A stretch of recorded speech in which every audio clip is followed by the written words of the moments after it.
Hello, hello. Thank Godot, it's Friday. We made it. Made it through another week here. How's it going, everyone? Hey, Nix.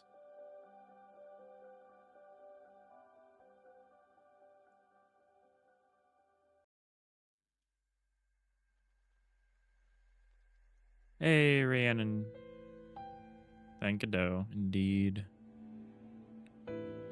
Hey, y'all. It's going horrible. I don't know. But you're getting better? Well, that's good. I know. I've just got one more little work block. And then I am done for the day, for the week. I'm ready. I am ready. All right. So the thing we're working on today, well, at least to start with, is we're working on those cursor outline, the cursor block outline. So when you're doing a build like this, you can see whatever item you've picked from the palette. So you could have picked like a floor piece, a wall piece, a floor plus wall piece. The only thing you can't see is the door, but we don't have a process for, the auto tiler doesn't know how to draw a door by itself because it's like invalid. Like you can't just have a door just with nothing, right? So that's a separate problem. But what I want to do is if you have none of these selected,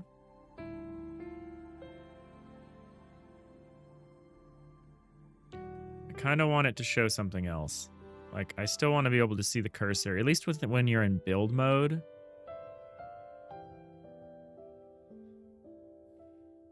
The question is, what do we show? And I've gone back and forth on this a little bit.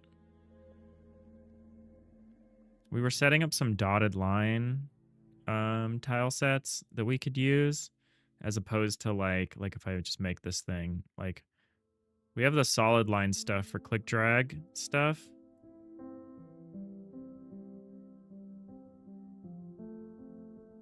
But if you're just mousing around, I also want to show something. It would probably be some variation of this. I'm kind of thinking maybe I do what the palette does.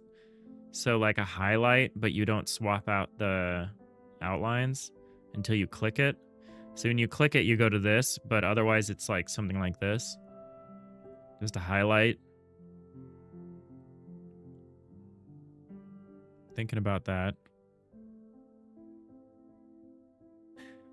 Rihanna Cherney, you love liminal stuff where there's just doors standing in empty space that lead to infinite places.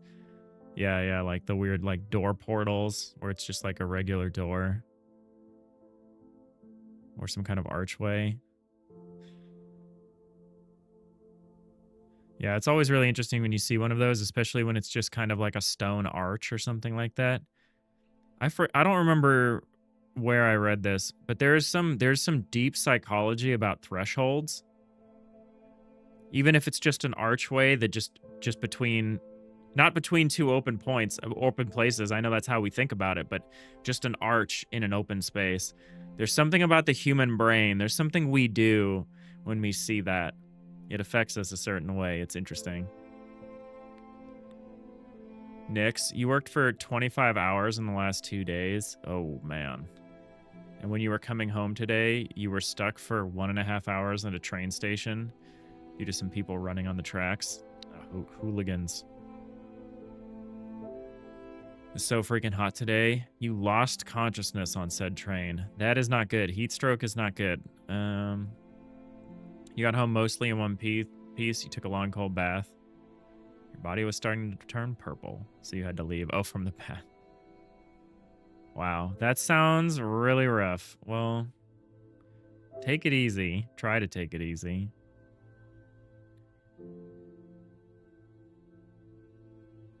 Rhiannon Journey. Yeah, you have a forest path, and the beginning of it is an open field, and then a fresh arching over the walking path, and it's this magical crossing into it every time. You don't go out there right now because ticks? Yeah, fair. Yeah, it's very interesting how thresholds work on the human brain. All right. So I know we did all this stuff about setting up like a dotted outline. I think I'm changing my mind on that.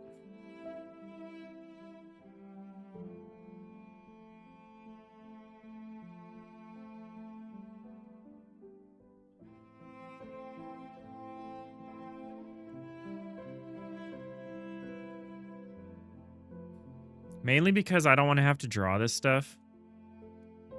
The ideal with the solid outline version is that it can basically be automatically generated from the regular art assets. Like you can just have a thing that goes in and, you know,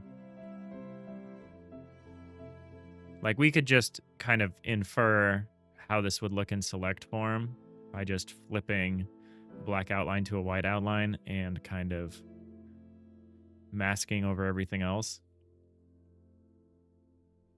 I don't know how to do that automatically, but I believe it could be done as like an edit time tool. The thing I want to avoid is having to like hand draw stuff like this.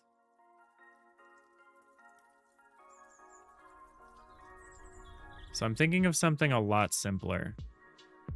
Like, I don't know how big this file would need to be, but let's see.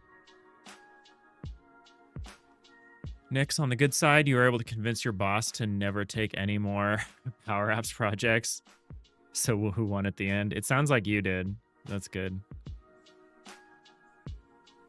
Rhiannon, you did a walk earlier in the year, and after 30 minutes, one of your dogs had close to 10 ticks. Oh, yeah, that is not good.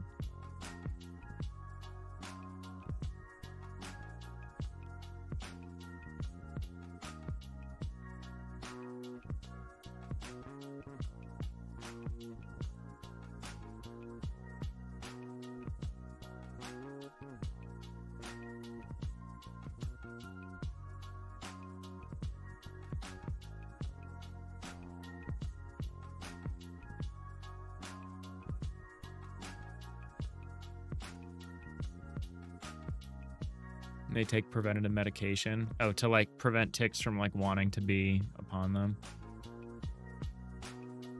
Rhiannon Journey, if you can infer the outline, can't you just draw the dotted outlines once and then put them over the auto-generated solid outlines? Can't you just? It's complicated because we have to make artistic choices. Like the dotted line for this segment, for the vertical segments here, is different than the dotted line. Actually, maybe it's not different, huh? Oh, it's certainly different for this segment. So it's like, yeah, I guess you could. Yeah, maybe you could. What I know I want to do is I want to expand the mask part to fully encompass the shape at least. We already have this, so the thing that gets complicated that I kind of really want to avoid is like, not this. Well, I mean, yes, this, just not that version of the file. Like the doors, like more complex shapes that would need to be drawn out by hand.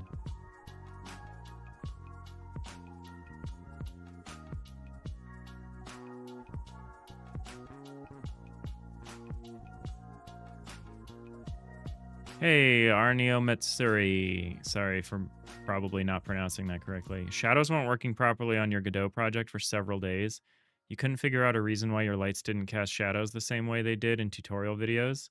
You solved it today by changing one setting in the project settings. Oh, interesting. What was that? Welcome into the channel. What setting needed to be changed? Is this for like 3D probably? Random Journey, wouldn't you make them once in a master file and use that as a template? Yeah, it's the complex shapes thing that I want to do. Could a shader do it? Yes. Here's the problem. You can't really. I said can't. For objects that are individual sprites, we could just have a material shader do it. That's kind of how I do like the character outlines and stuff. It's just a material shader. Oh, you changed the renderer from forward plus? Oh, yeah, that would make sense. Yeah, I had a problem like that with the 3D project where like I was trying to make a web build, but the problem was that the compatibility renderer changed everything so much that it just wasn't worth it. The game looked so different. I was just like, well, forget the I'm not doing a web build because I could not get the compatibility render to look similar.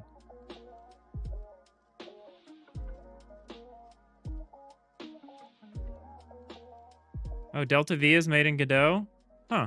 I didn't know that. That's really cool. But yeah, so if we're talking about like a character, this is pretty easy to do a material shader, which is like how we do like the crew member. So I can just, I don't remember where I do this. So I can just, where do I do this? Right here? Yeah. So this is a shader that generates an outline, right? So this isn't in the sprite and we can just turn it on and off, right?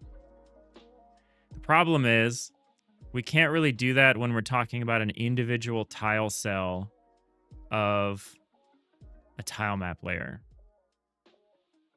right? And that's where the problem is. So for a tile map cell, we need to like actually have the tile atlas that represents the overlay, the selection overlay.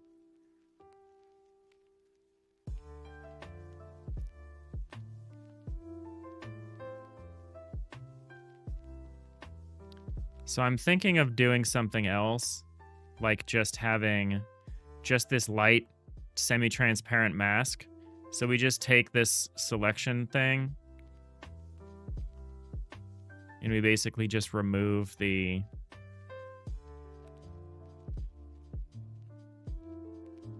we remove the outline and it's just the mask over it. 2, if it's just the mask over it, we don't need all this variation, so I could just make this as like a single simple little tiny sprite. At least for now. This is one of those arguments in favor of maybe the outlines should be done separately from the underlying pieces. I don't agree with that. I think at the moment that's okay, but that's because everything is just flat.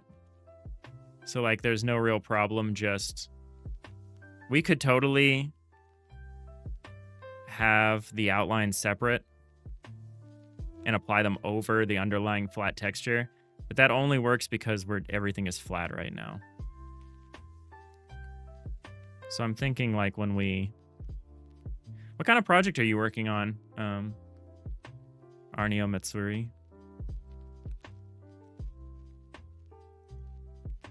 So we've got this like area and we're like, so I kind of want to be able to see what block I have selected. So like right now I can do something like this. I could click it. I could see where we clicked. But I kind of want something that's just being drawn over it.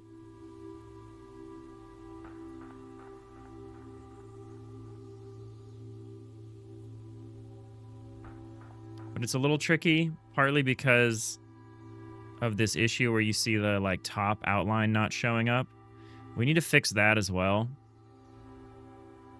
Which is another reason why I'm tempted to kind of do the outline separately, because then we could mix the white outlines and the black outlines together.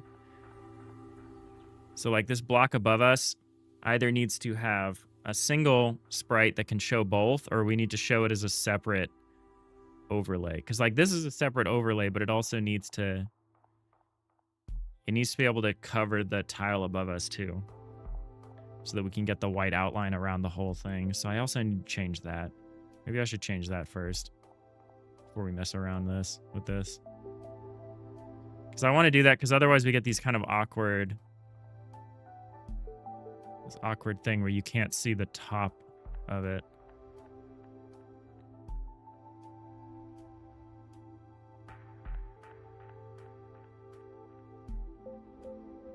I'm not sure how I want to do that.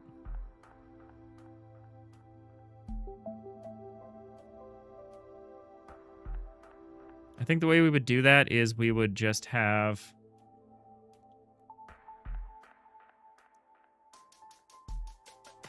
We would have a floor piece that's just the bottom outline.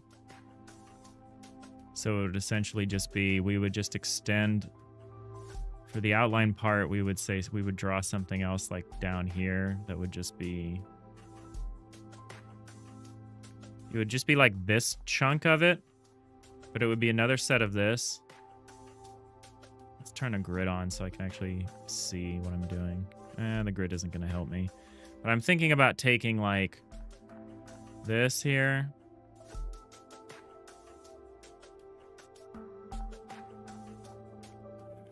Making a copy. How many? 1, 2, 3, 4. Okay. 1, 3, 4. And just getting rid of all of this. Or maybe we keep that. And just getting rid of everything but the bottom line. The bottom line.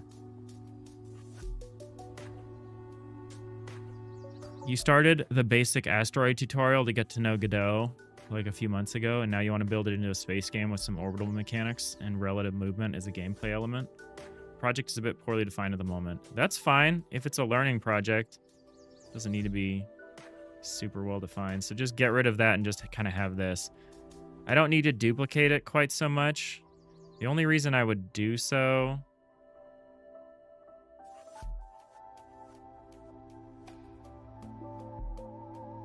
would be to make indexing into it easier from the auto tiler.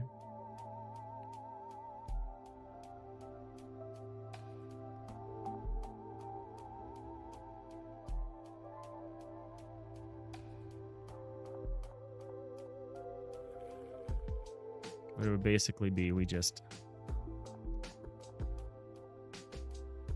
really just need this part is the thing. We can't really isolate that part.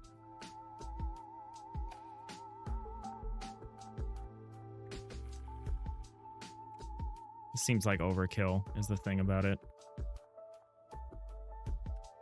There's probably a better way to do it.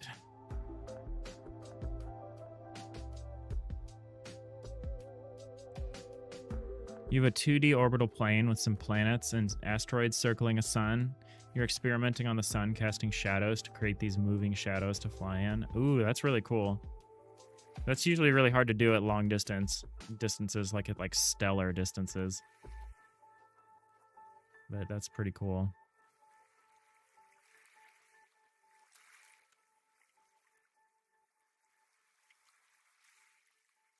So like the way, so I want to see the upper edges of the selections. Because this solution is also going to, whatever we do here is also going to affect this cursor hover thing I want to do. So I kind of want to think about this in this context, in the contents of the selection. So we just got this big block. I'm like selecting it. It only affects when you have a higher up Z level. So if I do this, we can see the whole thing of this, right? Like no problem here. It's a little awkward how we have how there's these little individual white dots there.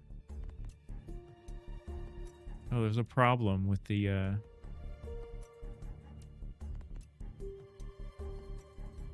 Huh. It's a problem with the tile set. I just spotted a problem with the tile set. Something in here goes too far. One of these goes too far. It, like, bleeds over. Which one is it?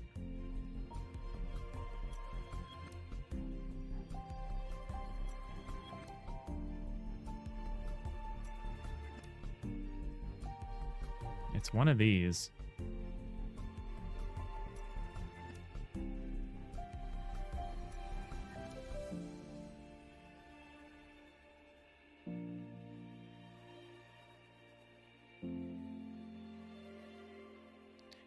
It's almost like there's like an extra pixel at the end in some of these cases. It's very weird. I don't see it. Is it in the exported file?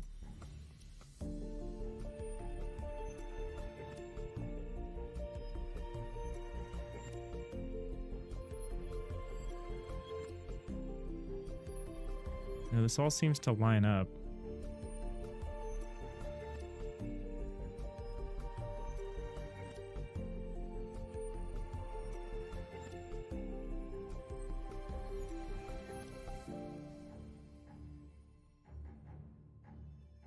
Huh. What is causing this?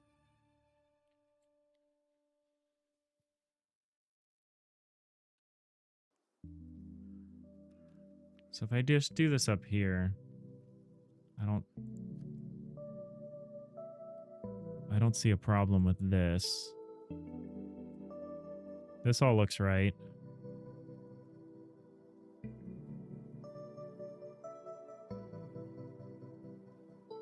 But when we then do this version of it,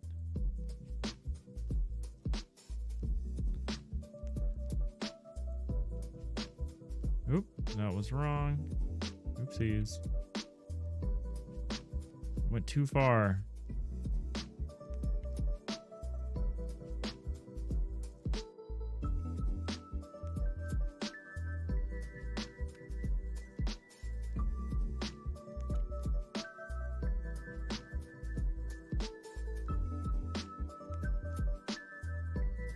Okay, that context looks fine. What if I fill this in? Okay, now if I do this, it's gonna look weird, isn't it? Yeah, if I do it this way.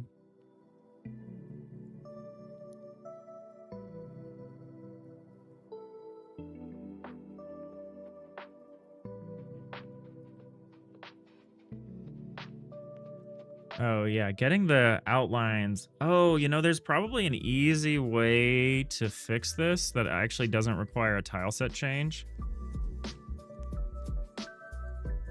And I kind of wanted to mess around with this. I want to up the Z index of the selection layer so that you can see it through solid objects.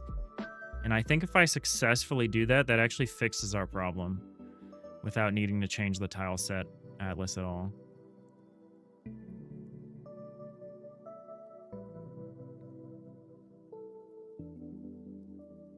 That is horrible, Rhiannon. Just ticks everywhere. I'm glad the dogs are kept safe. That's the most important thing.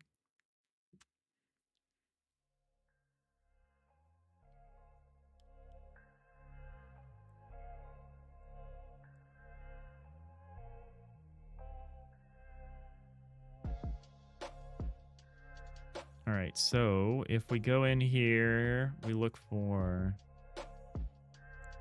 We want the grid. I actually don't know which layer is being used for... Like, I have a separate grid for hover that I do for select, and I wonder what the difference is. Where are we writing to? Elastic, hover, select.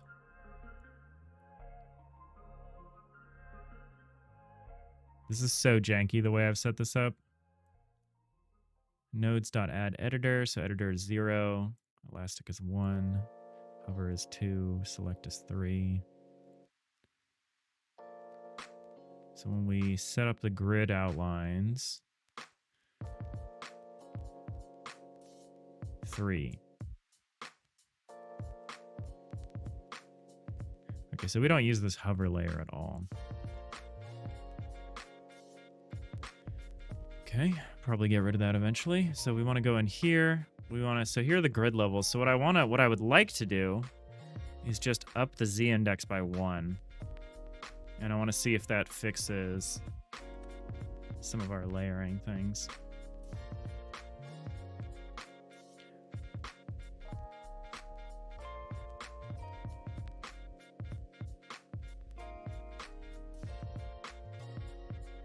Are you coming from another game engine, Arneo?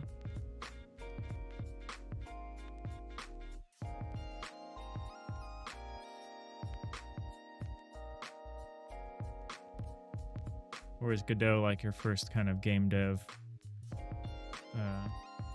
experience? All right, okay. So doesn't quite work the way I want it to.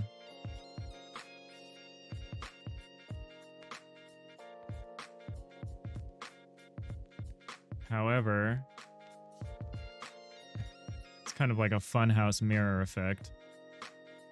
What if... But to see whether we're on the right track at all, I want to try to select just behind... Ah. So yeah, so if I select just behind a wall here, that doesn't do what I want. Because essentially I want to be able to see the wall selection.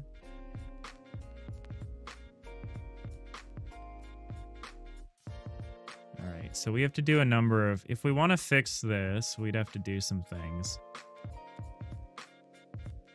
We would have to prevent... We're essentially overdrawing a lot. You're using Godot? No, I meant like before. Like, are you coming from another engine to Godot? Or is this kind of your first... Are you kind of just getting into game dev now? You could have Tron happening in the rooms on top of the grid. Coming from no engine, it's your first? Oh, cool, cool. Well, you picked a good engine. I think you picked the best one.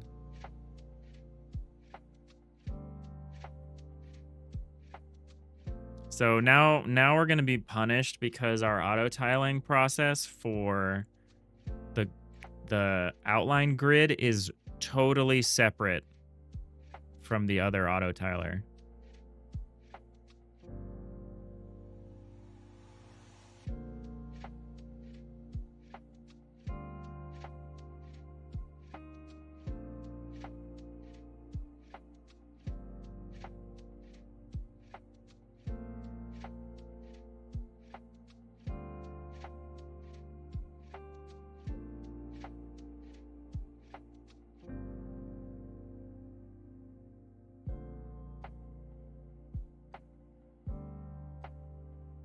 Next, there's a mod for RimWorld that changes the space music to FTLs. That's pretty cool. Do I really want to mess around with this now? I think the answer is a very definitive no. I think we're starting to get off the... The thing is, what I should be trying to do is prevent unnecessary grid tile drawing.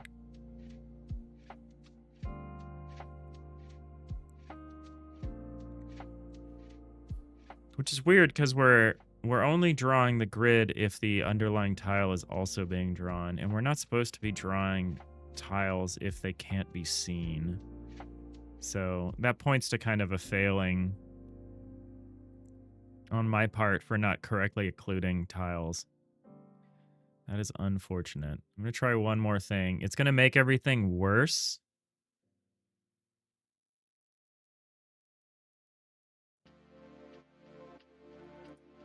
And it's going to be definitely unintelligible. But I'm just trying to see if this is a direction we could go.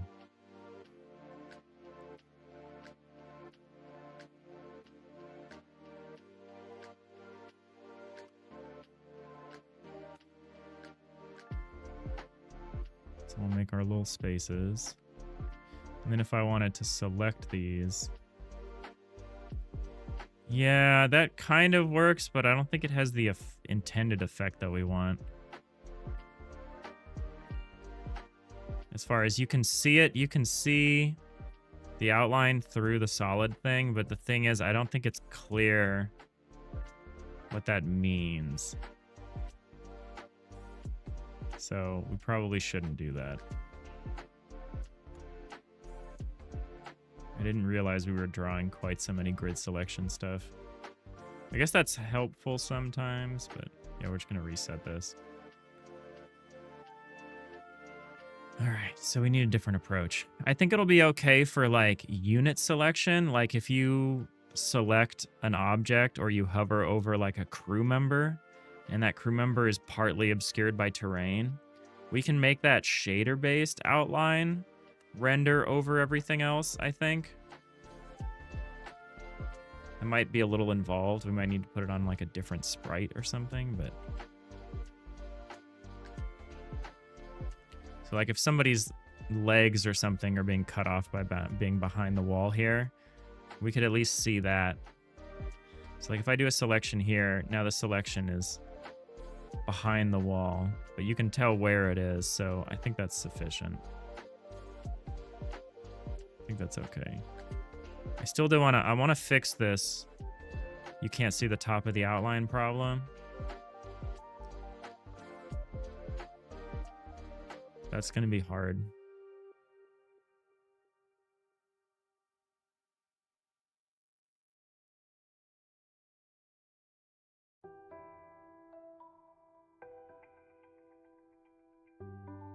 I don't know if I care enough to do that right now.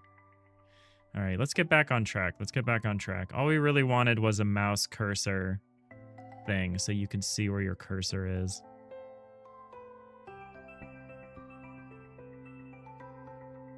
As you're mousing around.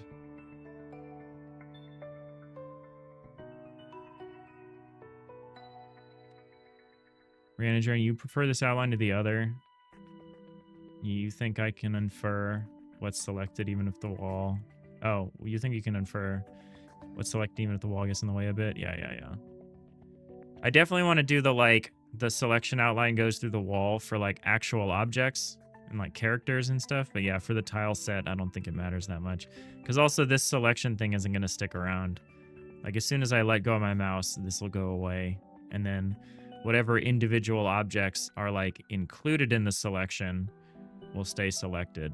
So, like, if there was a character here, the selection grid would disappear as soon as I lifted the click, but then, like, the character here would remain outlined. And if there was more than one, that's how you, like, box more than one character into the selection. So I think that's all fine.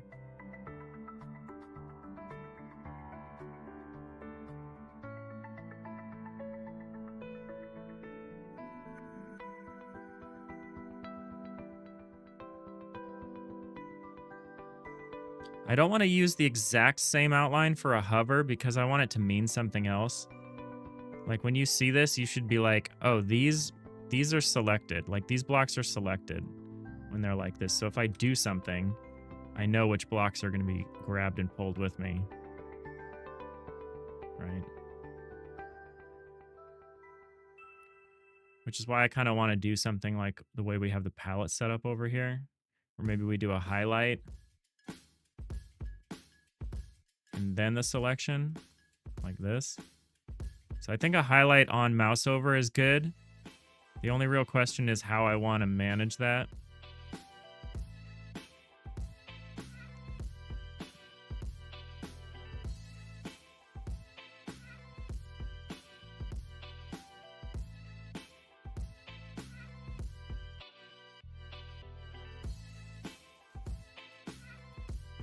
And yeah, I think the dotted line we don't want.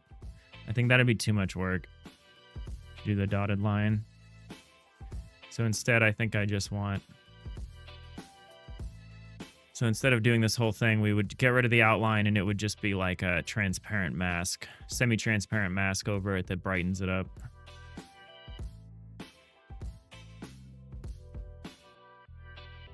And then so what we could do...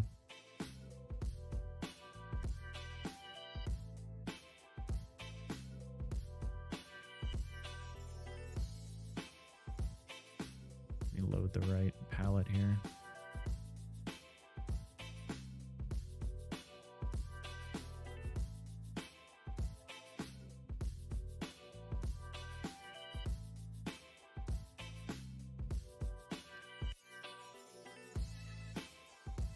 Got a lurk? No worries.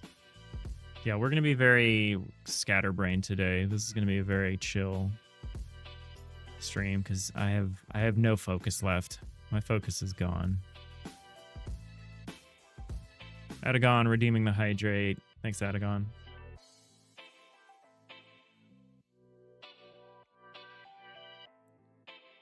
How's it going? So I think the upside of doing it this way is that we can just have a much simpler setup here.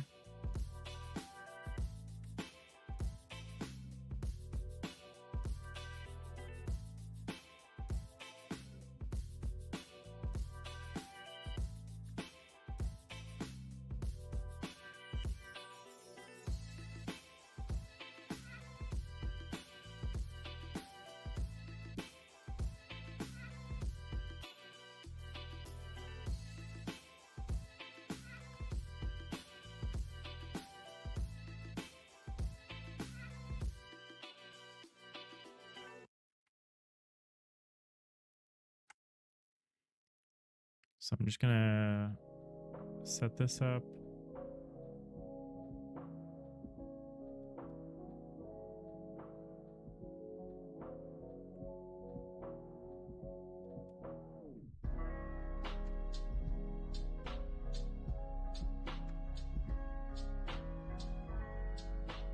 All right, so that'll be the floor mask here.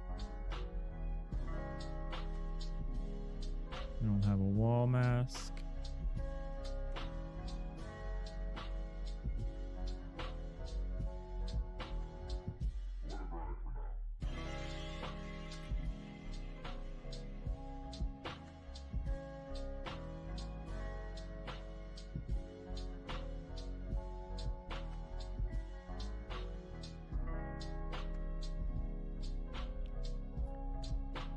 Same deal here. Get rid of the solid outline and put in a semi-transparent outline.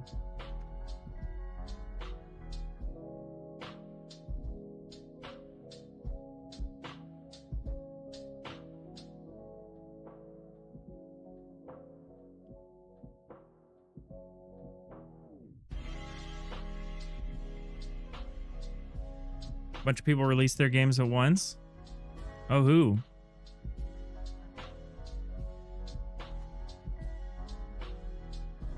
What do we got going on? Practical. Oh, really? Is Memori out now? I checked Steam literally yesterday. Because I was like, is it out yet? I checked Memori on Steam and it wasn't out.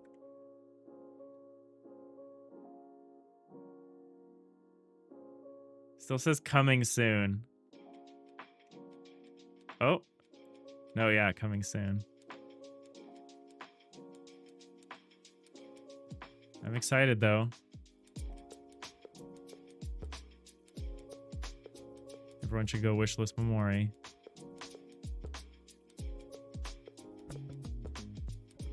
Oh, Kickstarter backers have builds. Oh, cool. And then Little Doctor Games as well. Nice. I don't remember what their game is called. Very cool.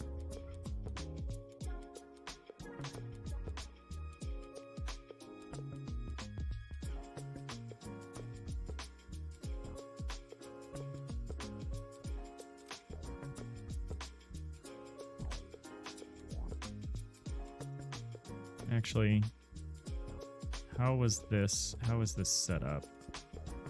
So 2 above, 2 below. So it's like 2. Make sure I put this in the right spot. I don't think I did. I think it's supposed to be like this.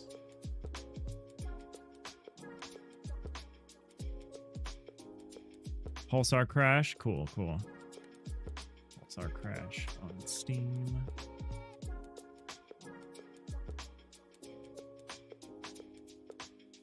Oh, this is cool. I don't know if I've seen very much of this one. Oh, this is juicy. It's like a twin stick dueling game. That's pretty cool.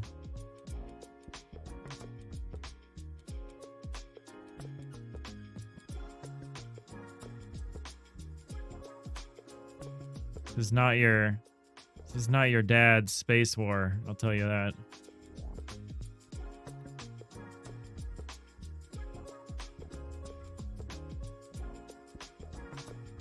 First tournament happened yesterday. Nice.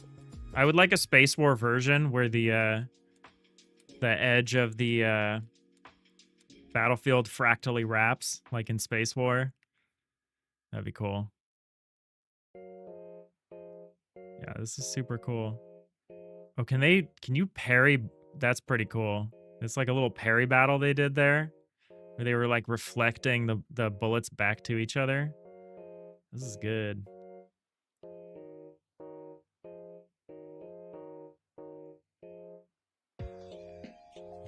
Super cool.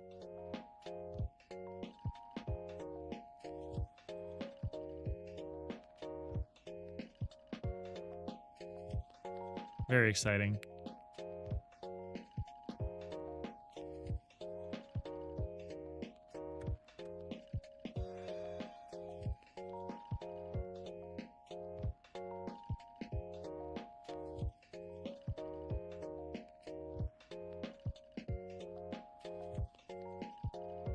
All right.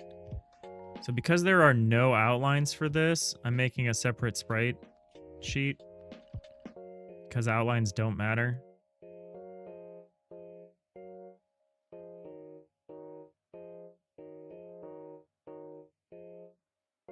And in fact, I might not actually use... I probably should. This is so simple that we could just use a sprite rather than a whole tile map just for this, but maybe you want to be able to hover over like a compound object and have it be highlighted. Like, I'm thinking about what happens if you've got a triple door. Like, the whole triple door should probably be highlit, not just like the one section that you're touching. So we need behavior for that, which is probably why it still needs to be a whole tile set. All right, and then how is this gonna work?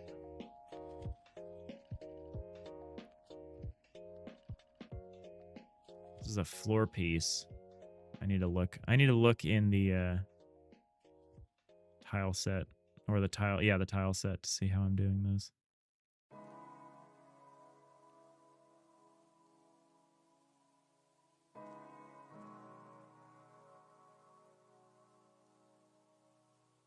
Yeah, so when we look at this, oh, it's like this. It probably doesn't matter then.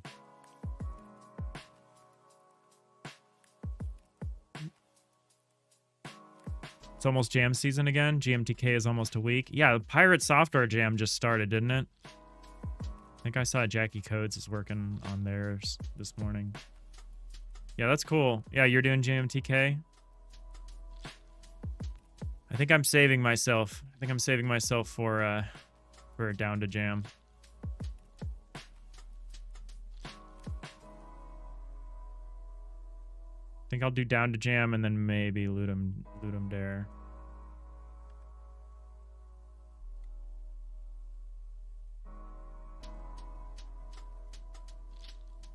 You took time off of work for GMTK? Nice. That's what it takes. That is what it takes, and that is not something I can do right now.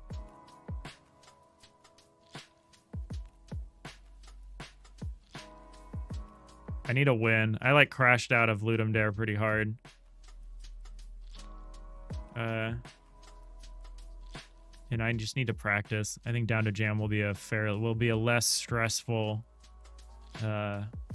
opportunity for me to practice and try to get back in the saddle and actually put out a jam game that I can be proud of. I want like a more low key jam to get back into it before I do something like very, very something too big or too public, like a GMTK or like a Ludum Dare or something. Did you see the new nav bar plus splash screen you've been working on? No. Is it in the Discord or something I can go look at? Not yet? Okay. I will keep an eye out. You were working on it on stream. All right, we can make this half size.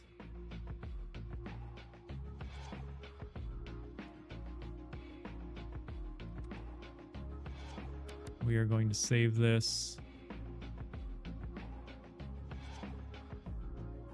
Save it in grid. We'll call it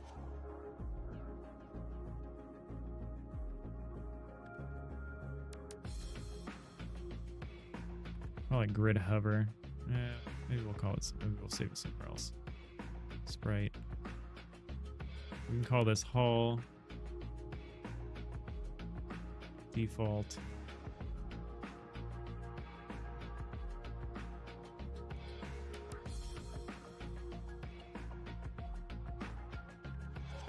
Hover.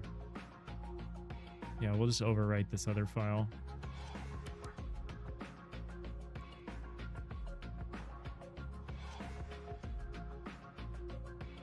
Oh, and I need to turn the background off for the export. Don't want to save this. So this should be usable.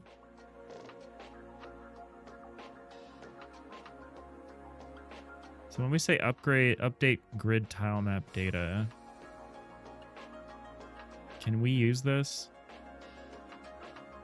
So I could use this if I do the whole full tile sheet, which I just don't want to do. I also don't want to write another auto tiling function. It's a conundrum. Background is a video. Maybe I have seen that. I don't know. Oh, I think you told me that you were putting together a video. I think that's maybe what I'm remembering for the background. Super cool. All right, what's the lesser evil here? We either have to like make a version of this that's just like the same thing as this but sans outlines, which is like wildly overkill. Because if you don't have the outlines, you don't need this permutation. But then we can just plug it into the existing auto tiler and it just won't care.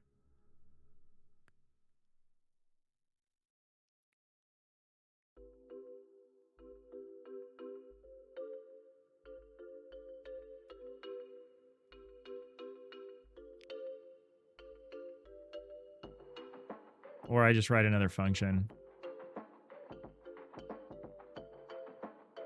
Yeah, I should write another function.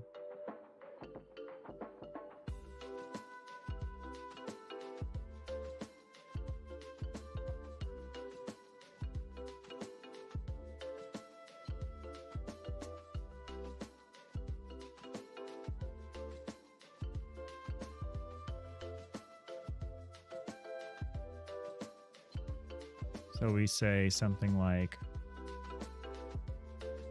this is update grid tile map data. I don't know why I call it that.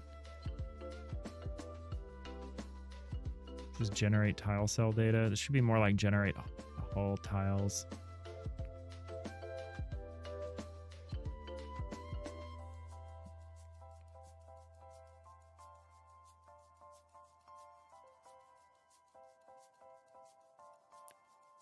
You're getting achievement support in, so you can add Steam achievement type things to your jam game. Ooh. Okay. And that would be like on the website. That's super cool. All right, let's make something. We'll call it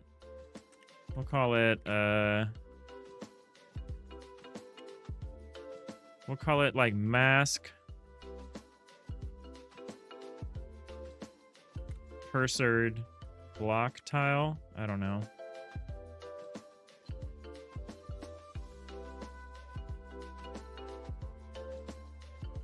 And what do we need to do that?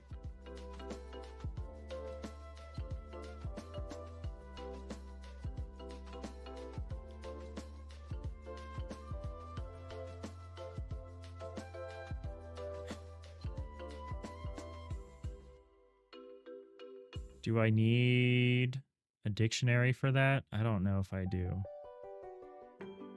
Maybe I do. You're manually tracking what achievements you hit for now, eventually having an API. Wow, that is involved. That's pretty cool though. So here we're gonna iterate through every tile key. Instead of that, what we're gonna do is we're just gonna ask what the cursor coordinates are.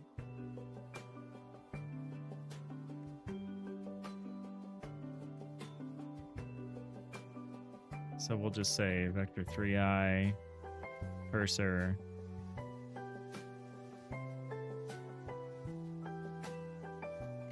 equals game.input.cursor coordinates.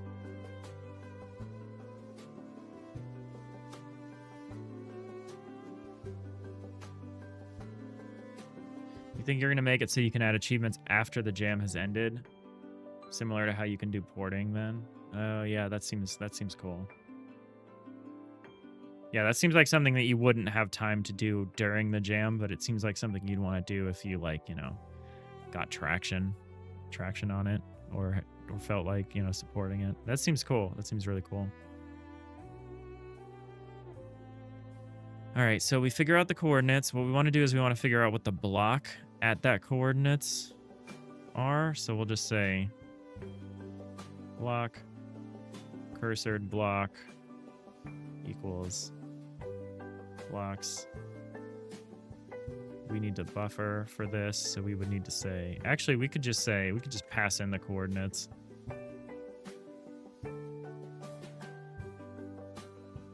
And then we would say buffer 3D read only block blocks.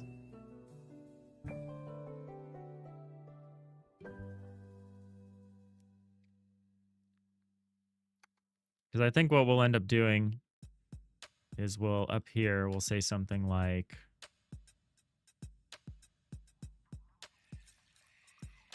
cursor. So we get the cursor, we have it. We do all of this stuff. Preview blocks, try get absolute cursor out blocks. Blocks.room.has any.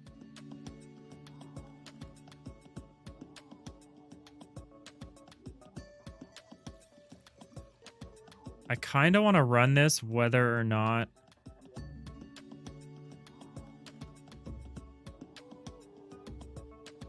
we do only want to run this in the editor state though. So we would say mask cursored block tile.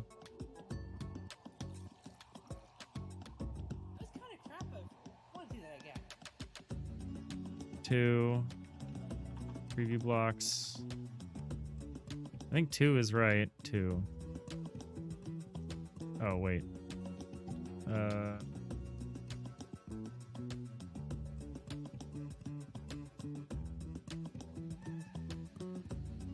So I guess we'll have a different process if I kind of want a version of the process that happens if your cursor is outside of or isn't on a block. That's when I kind of want to do the projection where you like project onto other blocks nearby so that you can kind of see where you are in 3D space and you can kind of figure out, okay, I want to extend to this point. I kind of want to do something like that. I think that would be cool.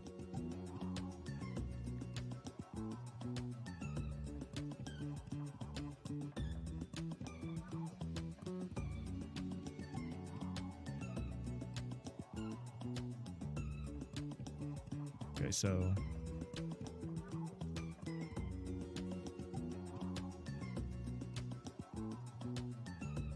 int target node.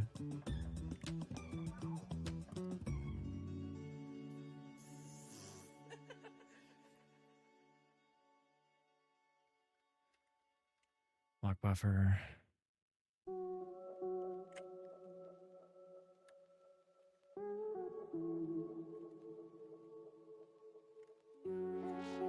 So for now, let's presume that, well, we'll say if not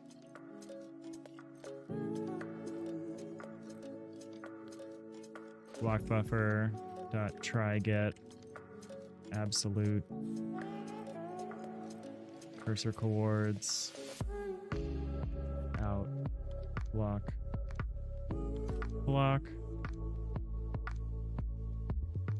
cursored block.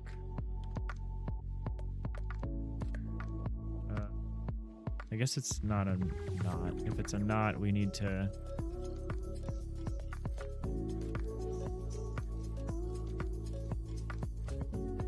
Nick, so there's a mod out there for RimWorld that adds in a kind of hero mode like for a hero mode like for Dwarf Fortress. You mean like adventure mode?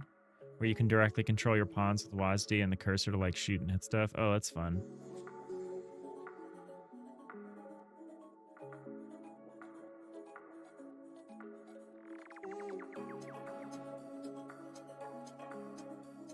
All right, so I think we're only going to do this in this case. So what we do need another dictionary here then. We got doors, grids, hulls, tiles. This is not the way to do this, but I'm going to do it this way anyway.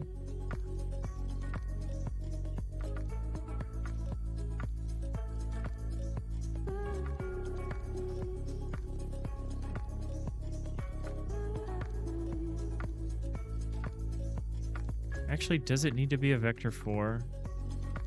Oh yeah, it does. It does. It does. Yeah, adventure mode. It's been ages since you interacted with Warforges. No worries. They only just added adventure mode to the Steam version, like this summer or in the last few months or something like that.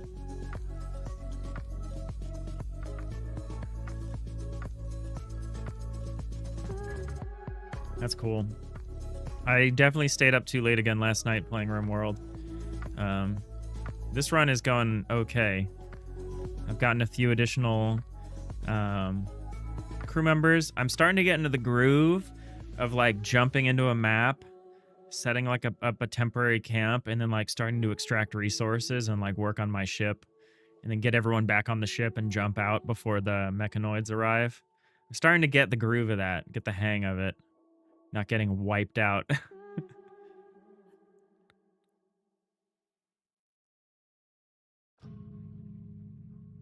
You just saw a guy's Ko-fi link, and his hypertext is "buy me a nutrient paste." That's pretty funny. We're definitely pro nutrient paste. You stayed up late last night as well, not because of RimWorld. I know you were working. That's really rough. It's really rough.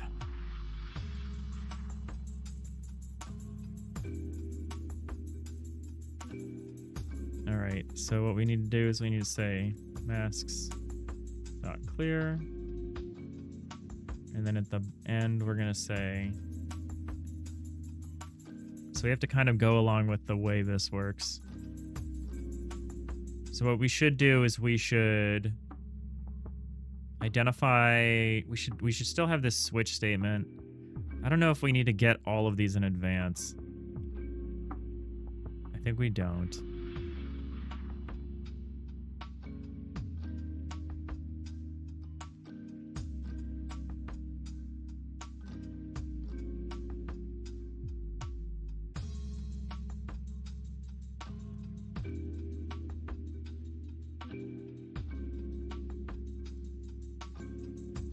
You're still getting more mods, Nyx? Don't you have enough mods? You have like hundreds of mods, right? We're still playing vanilla over on my side. I haven't installed a single one. It's very strange. Do I care about cutaways for this purpose? I don't know if I care about cutaways for this purpose.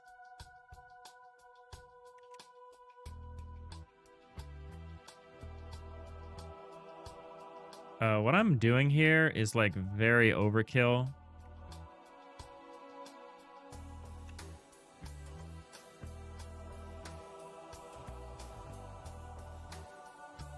For what we're trying to achieve at the moment, but I think I'm okay with that. Not block.hasForms.select. No. So what I do care about is I care about what type. Switch cursored block.form.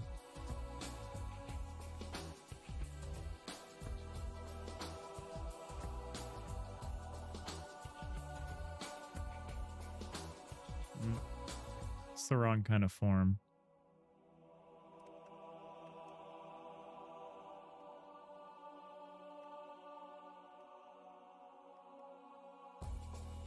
So right now we just need to select.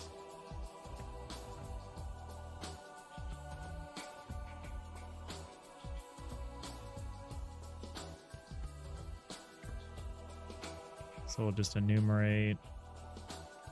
Man, this autocomplete is really hallucinating today.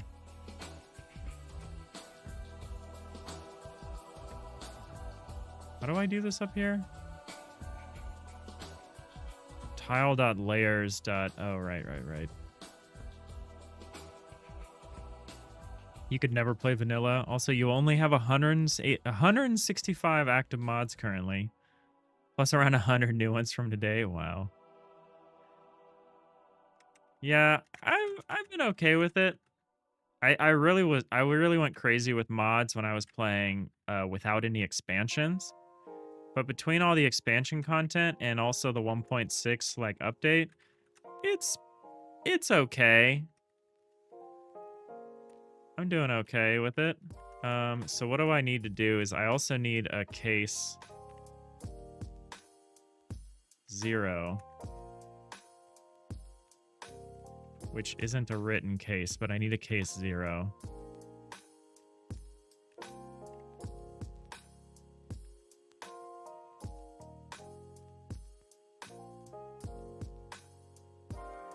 So case 0 is an interesting case. This is going to be like to do project the mask towards project the mask along the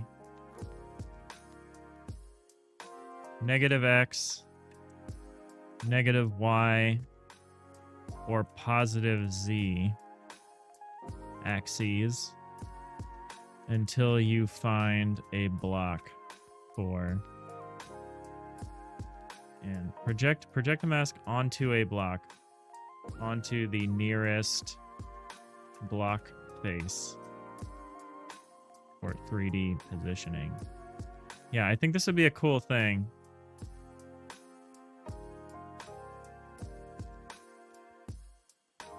Yeah. Within the AABB.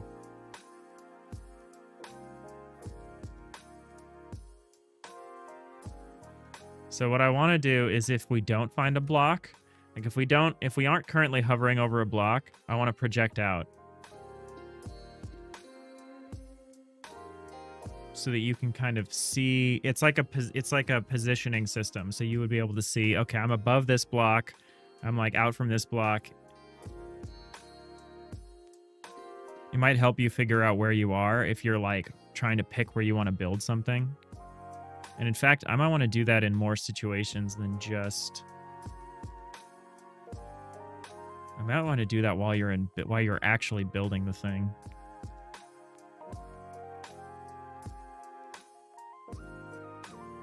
So what I'm concerned about...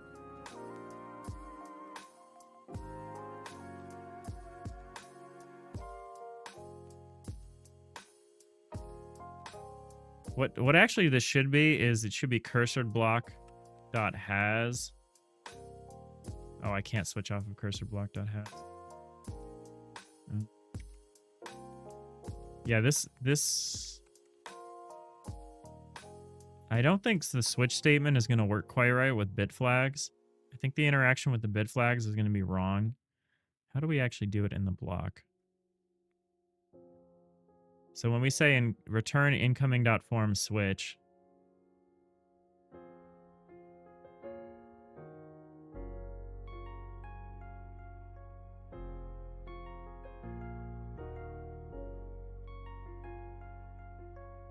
okay, maybe it works this way.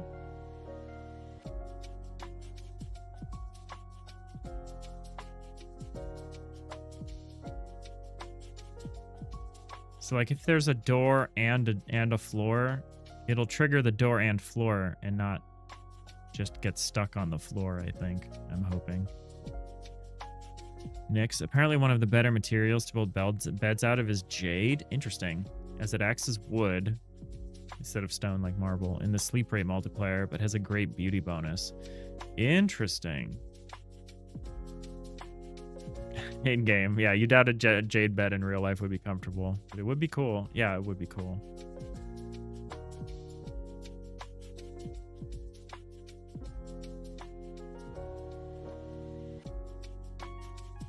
Yeah, what I've been doing the last couple jumps is building these big, like, wooden compounds that are very temporary.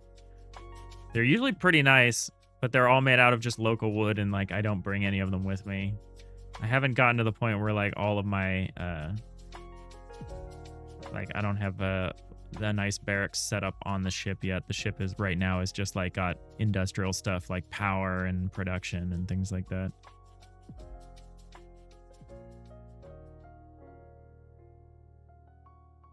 But yeah, I really enjoy that scenario, the grab ship scenario.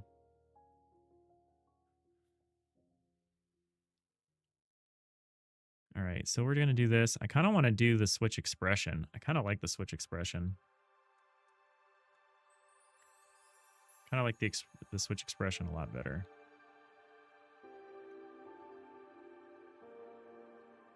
Is that how this works? Oh, there. It still needs the outer. Oops. Went too far. Oh, can I not use the switch expression if it's just a...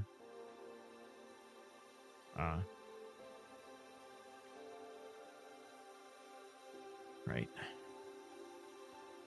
Nick, so far you only had to build structures once. When you landed in your save, aside from solar panels, you need to build those. Chem fuel generators all the time. So when you had like 20 guesses... Oh, you had 20 guests over for an Imperial quest for around a quadrum. Oh, that's pretty intense. That's pretty wild. Yeah, I put all my power stuff on the ship. I don't do any of that on the ground. The only thing I've been building on the ground is like temporary accommodations, which is really easy to knock up if it's all made out of wood, because I've got really good constructors and planters. So we just tear down a forest, knock up a big barn with like a barracks and like supply and like storage and all this stuff. Set up a big farm. The mechanoids come pretty fast though. It's usually like around a quadrum. I like the randomness of it where you don't know quite how much time you have. So you can like gamble. You can be like, well, let me plant this corn. I don't know if the corn is gonna work out, but like if it does, that'd be great. You put power onto the ship as well, but the problem is that there simply is not enough space. Oh yeah, that's fair. That is fair. It'd be cool if generators were like maximum warp installable. I feel like you can't uninstall a generator, but it'd be really nice.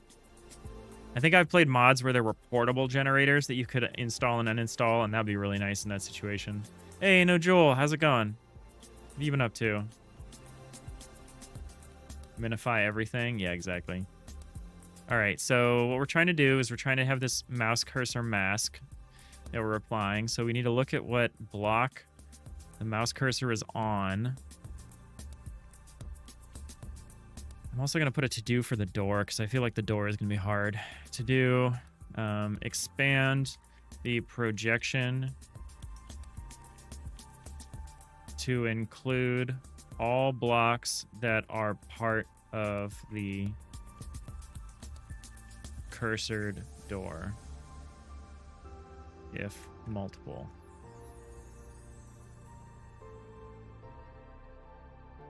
That are under the cursor.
Nix. Also, it's cheesy, but there's a vanilla expanded mod, you think? It's called Memes and Structures. Lets you have a meme where you get back all of your stuff after deconstructing. Oh, yeah.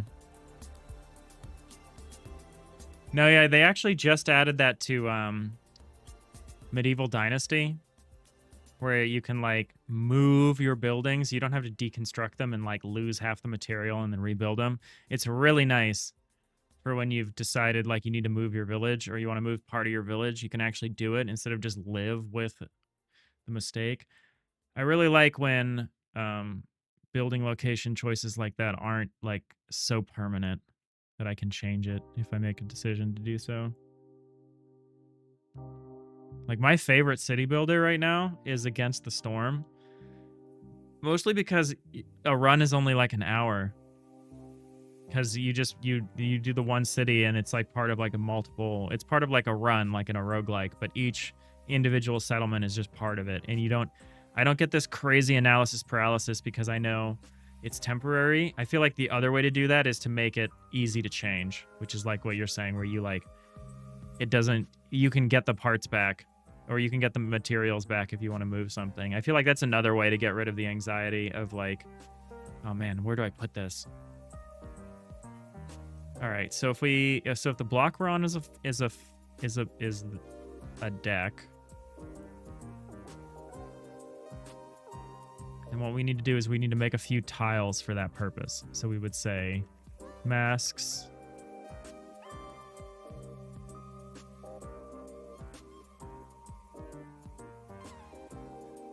cursor coords,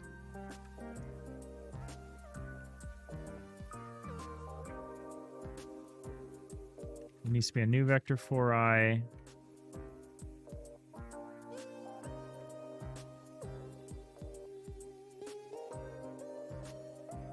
It needs to be the cursor coords along with the key or tile dot layers dot deck x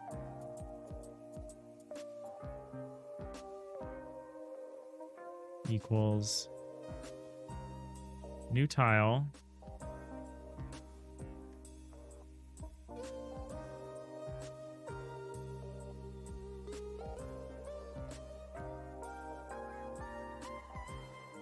yeah Against the Storm.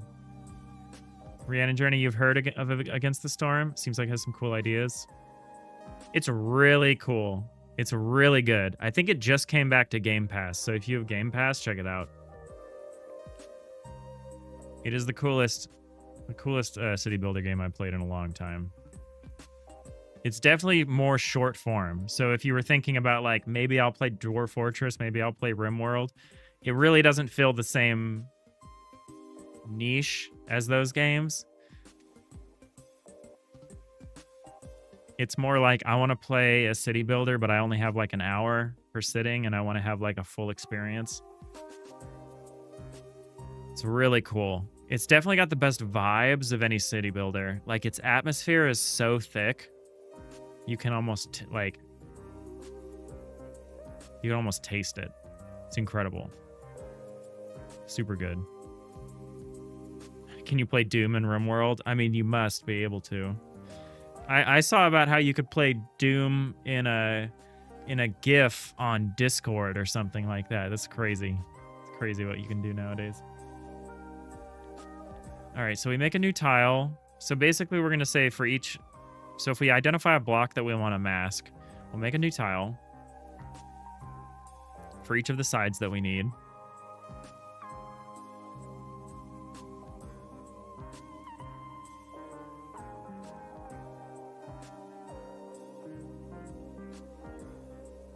And then that tile's information is going to be...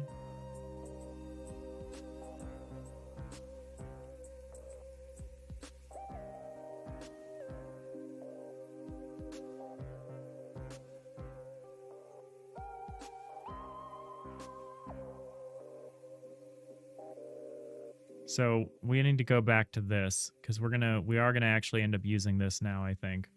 We're gonna use this simple. This is like super simple.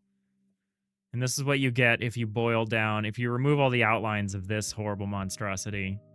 The only 4 fundamental tile types are these. Top of a floor, the side of a floor, the side of a full wall, and the side of a half wall. That's it.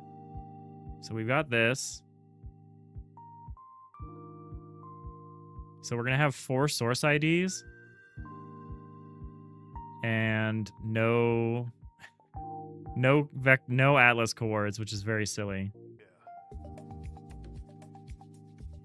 Should I have a constructor that doesn't take an atlas coords?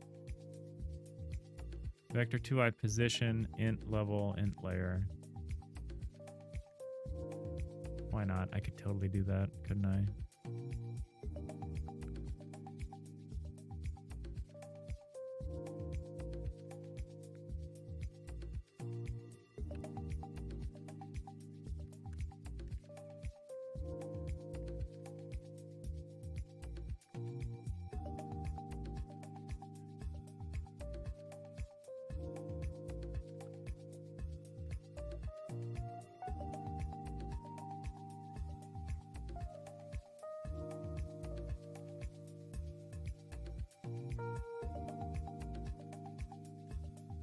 Oh, this is position. Never mind. Never mind. Never mind. Atlas coords will default to 0 already. That was not... so position would be...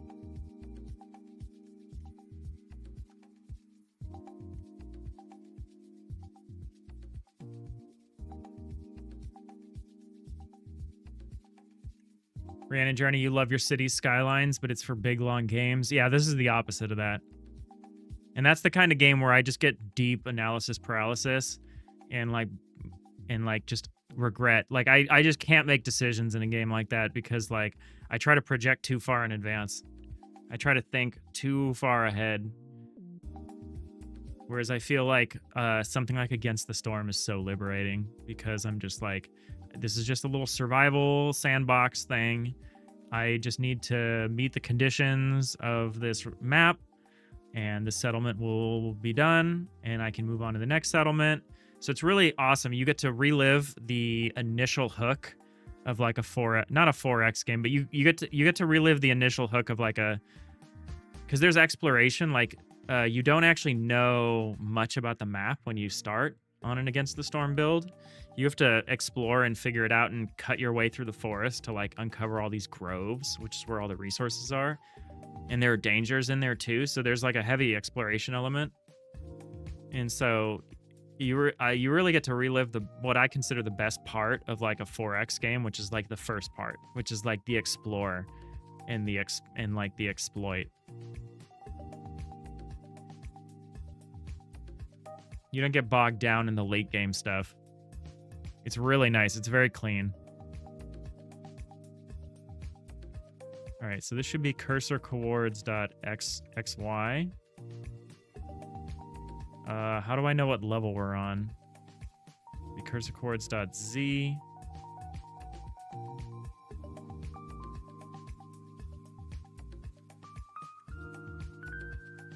Oh, is it just this same thing again? That's kind of dumb, but I think it might be.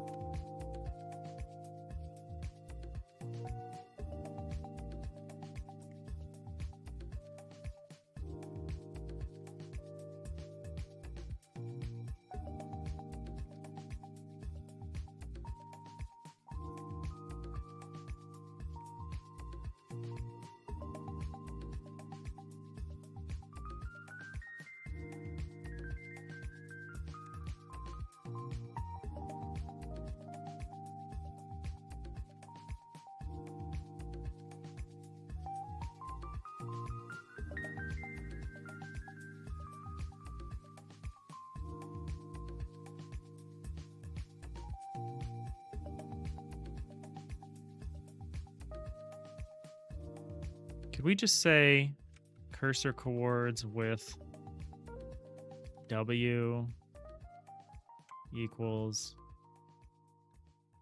int tile.layers.deckx? Or do I need to say something like vector 4i? So I could do that.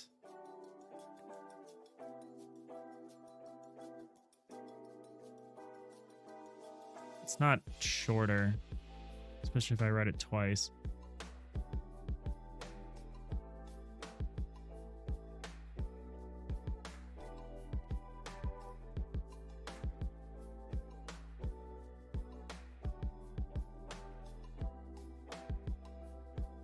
Love that. Adding a new game to your backlog soon. Yeah, go for it. Yeah, definitely. It's really good. Nyx, your mental break's done. You got 130 new mods. Oh, you almost doubled your mod list. Here's hoping all of them work together without any issues. You will spend the next 2 weeks debugging the game. Mod load order is like the great evil.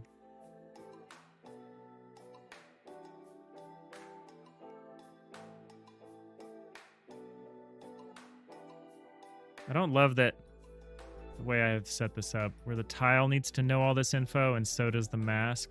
I don't know why I have it set up this way.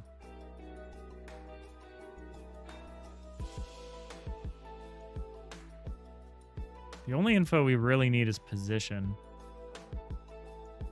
I don't know why I include the level and the layer. I guess it doesn't really matter. It doesn't make the thing smaller. I mean, it does, but it's still like... doesn't make it noticeably smaller.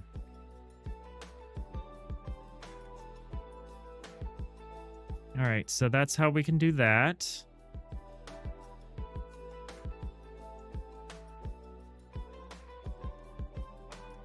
Okay, we need to say new tile with...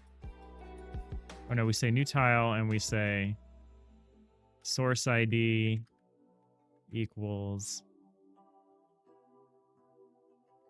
I actually need to decide what the source IDs are going to be. We have to make a new set, a tile set, unfortunately. Which is probably fine. Well, maybe we don't.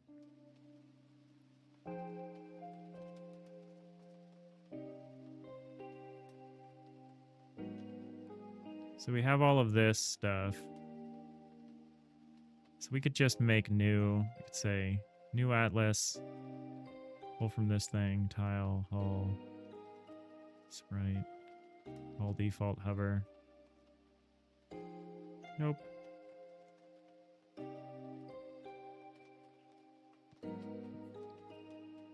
This is going to be hover, deck, XY. No, this is Z. Oh, I shouldn't have done it like this. So this is XY. Do I need... yeah, okay. So this is XY. So this is actually not the tile. The tile is going to be over here. So the texture region is 16 by, I don't know, 16, like this.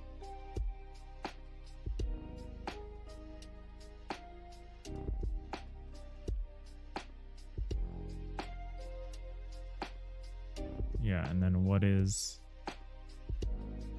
your origin? -8, -6. So yours is 8, -6.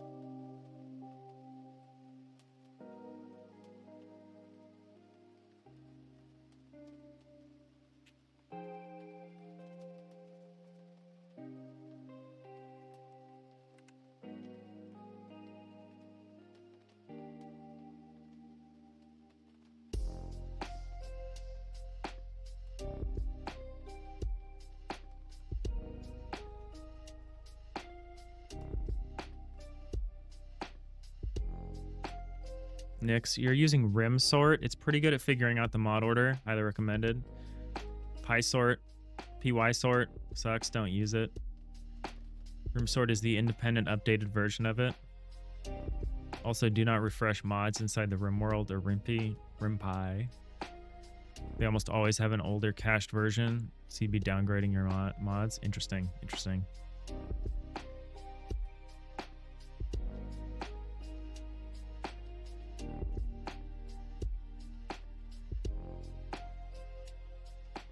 Yeah, I'm pretty okay not modding right now. Flip H, 8, -6.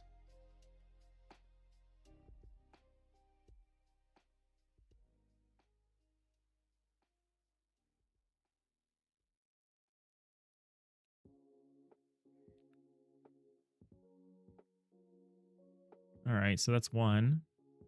So now we're gonna do another one. Nope. This will be hover deck Z.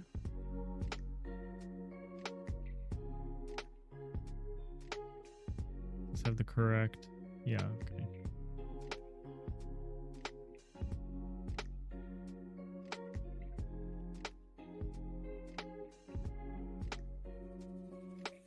I don't think I need to do anything fancy here. I think that's just good to go.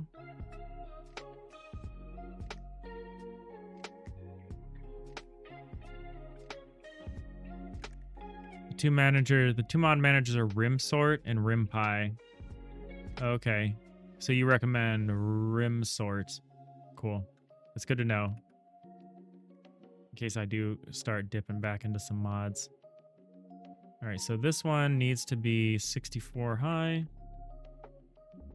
and 16 across, and it needs to have what? Oh, what happened? There it is, 32. Oh, 32, not 64. And then if I do this, this will be considered Atlas Chords 2.0. So yeah, I don't want to do that. So I need to put a margin of 32 or maybe more. Wait. Oh, I wrote 31. Oops. Rhiannon Journey, you're convinced there are people who love to play games and people who love to manage mods for a game. Thank Godot for the second group who share their work with the world. Yeah, truly. Without mod managers, that stuff gets so tough.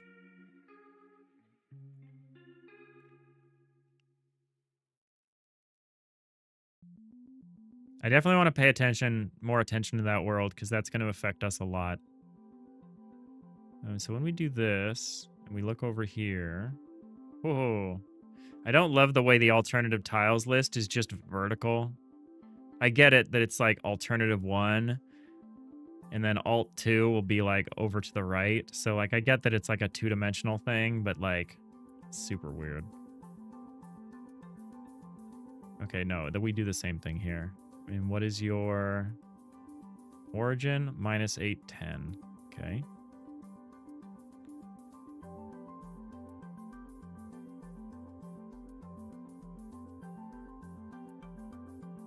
Minus 8 and 10.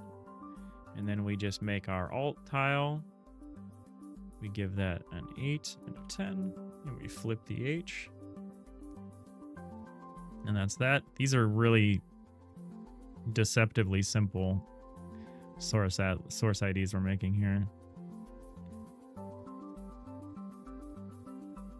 All right, so this is 1632. Arnio, hope that's an okay way to shorten your name. You're going to head back to your space game project momentarily. If anyone has suggestions on how you could do moving shadows that don't look janky on great pixel distances, doesn't involve you learning like a shader language, you'd greatly appreciate it. I don't have advice on that right now. I didn't realize you were doing 2D. I thought you were doing 3D. But if you're doing 2D, I may eventually be able to help with that. We do have a Discord.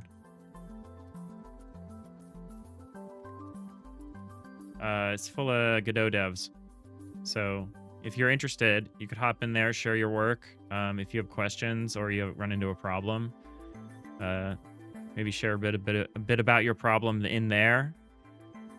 We're trying to build up a little Godot dev community over there. Margins 48. There we go. But yeah, good luck. Good luck on your project. I hope to see more of it.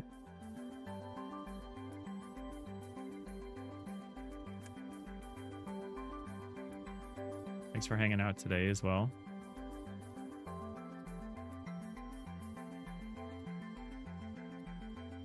I should have the same texture origin, right?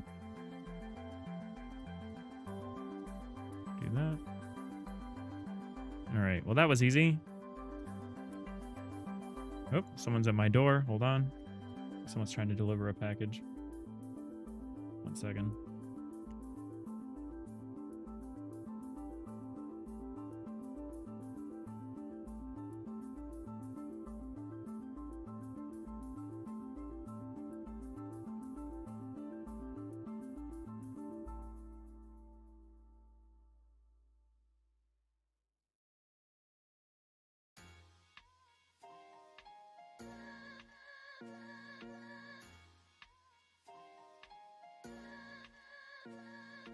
Told the delivery person to leave it inside the gate.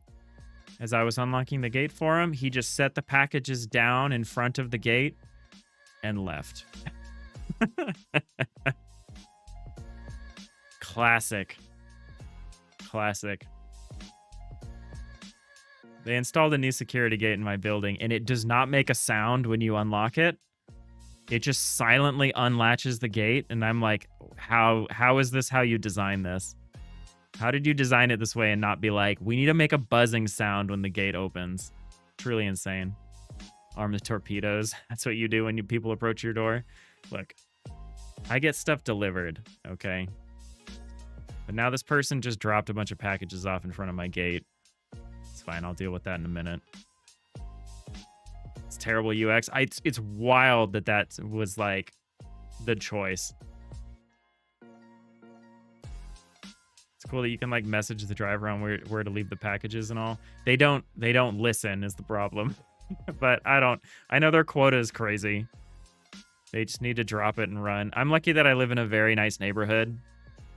I've had like thousands of dollars of computer equipment just sitting out in the hallway. I've never had a problem.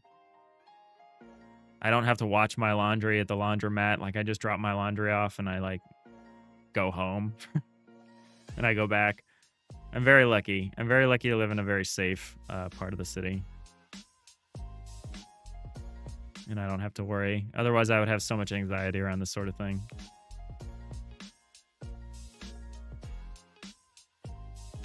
I might have a little anxiety tomorrow because I'm going to be at my Godot meetup, and I'm anticipating a package.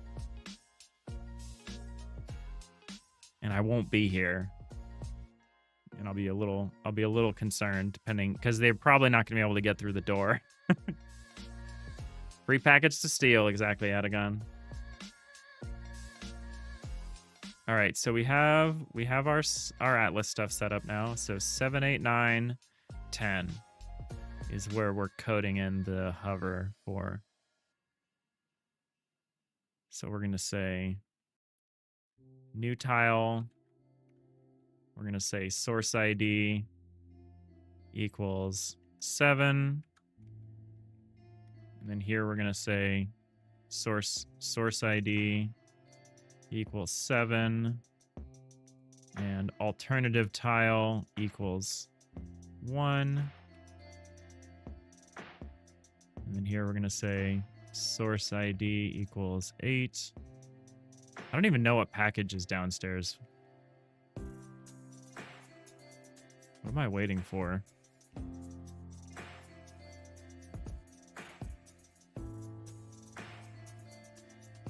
Oh, it's a little paper shredder. I remember. Do you do any talks at the Godot meetups? They're pretty informal. Our meetup, we've had more formal ones. Like we've had Juan Lenitsky show up, and we've had ones that are like more official. And we try to be more, formal and I've definitely, what we did have is, we've had some people who got accepted to do talks at GodotCon give like preview versions of their talks at our meetup for like practice.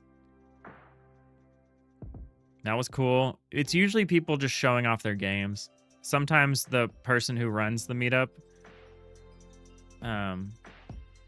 will do tutorials for people who are new to the engine. That's cool too.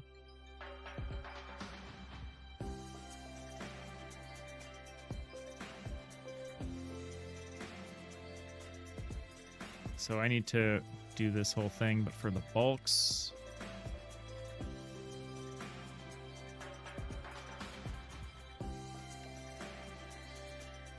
Oh, I'm going to run into a problem here, aren't I? For if it's both.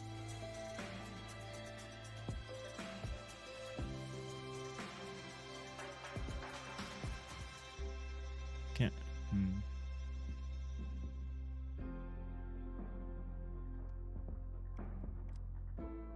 I have a bit of a problem here, but let's get to it when we get to it. Nix, it's crazy that we have laundromats. In Europe, you all just have washers and dryers at home. In the 2 countries you've lived in so far, you only saw 2 places where you could get your stuff professionally cleaned. Well, maybe more, but you saw and see those 2 places frequently, as one's next to your work and the other was in a Tesco. Oh, yeah, this is not like a wash and fold, which is like you bring your laundry there and they do it for you and then you get it back. This is like a laundromat, like literally just like arrays of washing machines and dryers and stuff. You have to like do your own laundry. But yeah, I live in a pretty big city. I live in San Francisco. A lot of people don't have machines in their apartment buildings. So we have a lot of laundry places.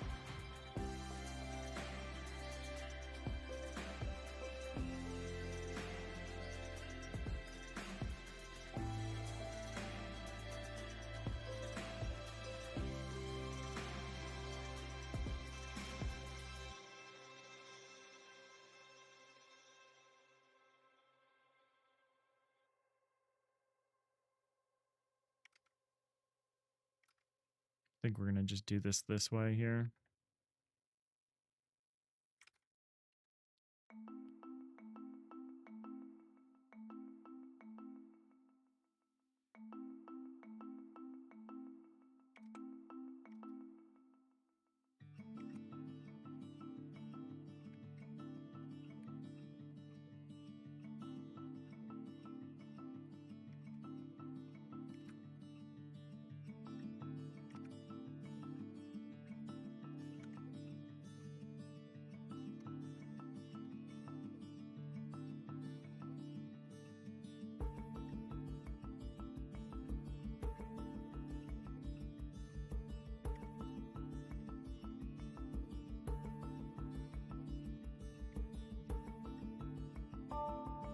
You don't have those at all? Interesting. Rhiannon, you've always been lucky to have close access to washer and dryer. There are laundromats everywhere there. Yeah. I'm lucky. Mine's very much within walking distance, and it's, again, like I said, very safe. Where I can just drop my laundry off. I don't have to waste like 2 hours sitting in a laundromat.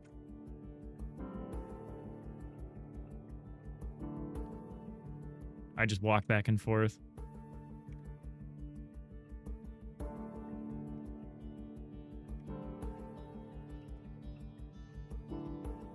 Alright, this is kind of janky, but it's going to work. And, you know, at the moment, I think that's all we care about here. So these source ID is 9 and 10. Like that. And then now we can handle the case of both.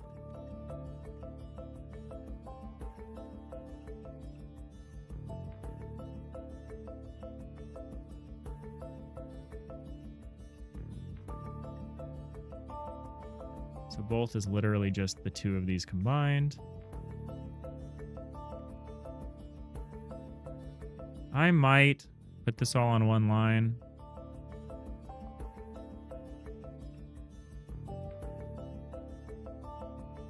Just so I don't drive myself insane. I usually like emphasizing verticality. I have like an unofficial line break right here. I don't know how many columns that is. I don't know if it's 80 or like 100 something. But I prefer vertical code to horizontal code, but sometimes, you know, don't want to have to do this.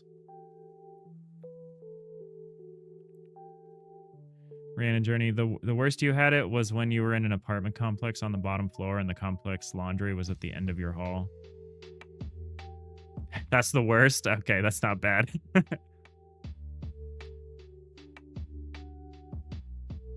All right, so we can treat a door the same way. I don't think we actually have to, except for the to-do part here, which is like, we need to expand.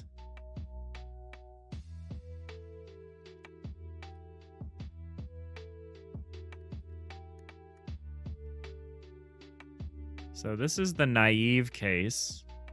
Very naive implementation here. Next, you could not imagine having to like go to a different building with your clothes and all. You're already too tired going downstairs for your dryer, so you usually just air dry your stuff. Oh, that's funny. Brandon, you grew up in the middle of nowhere and you air dried almost everything outside unless it was raining. That would work most of the time. That does not really work in San Francisco. San Francisco usually has like very high humidity. What's the humidity right now? It's probably not that bad right now. Humidity 85%. Yeah, we have very high humidity at like all times. So you cannot air dry your laundry in San Francisco most of the time.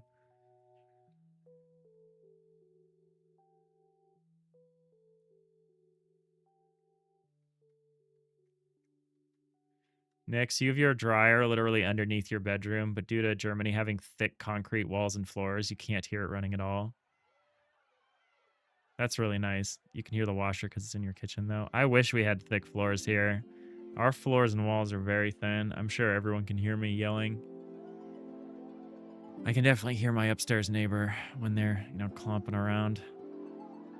Which with the current neighbor is not bad, but I've definitely had previous neighbors who made me wish we had thick concrete walls.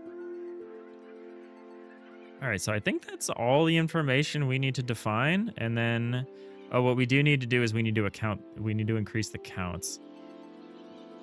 So we need to say counts.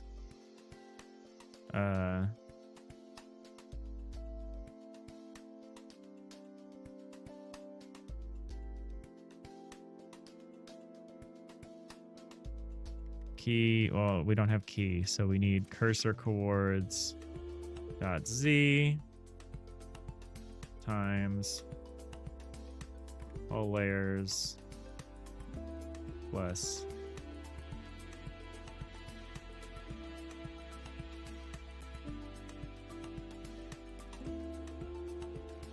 that plus the layer plus. Could even put the plus first. So we can just increment the counts.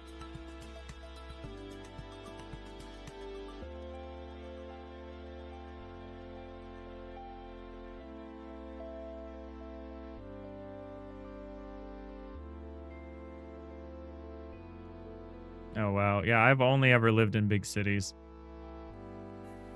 Living in a small rural town would be such an experience. I say big cities. A lot of them are suburban. Like San Francisco is probably the densest city I've lived in. But yeah, I've only lived in places with like, populations of close to 1 million. So it feels very different.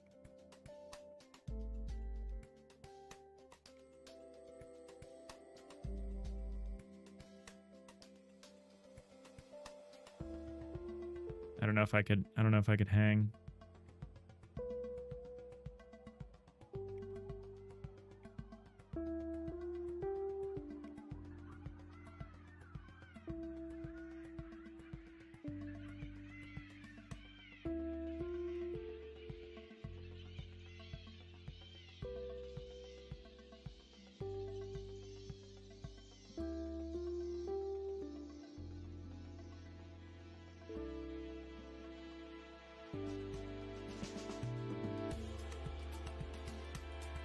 I wonder if I should put these on. No, I can't put them on the door layers. That wouldn't make sense.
I'm muted.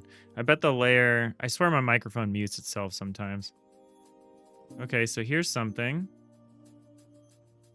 So the hover is offset. For one thing. For another thing, the XY doesn't seem right. Oh, this is 0, 1. Dang it. I forgot to do the margins. 32. Or maybe 16. Now I forgot what the...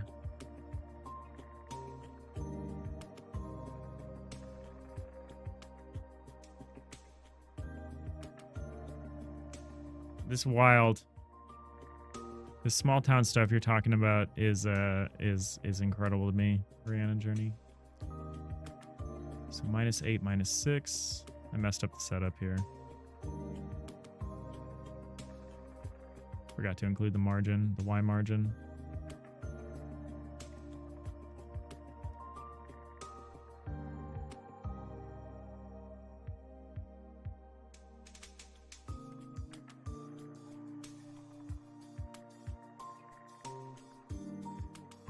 Probably messed this one up too. No, I didn't. As long as everyone has an atlas chords of 0, 0, we're in good shape. Yep. All right, good shape. Right. And then the other problem is that this layer is offset, which we do not want.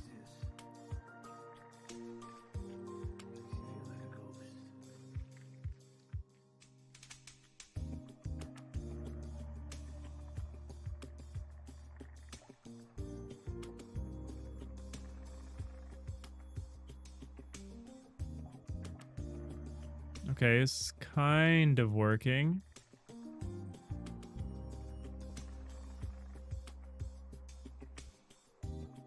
I need to alter the file a little bit.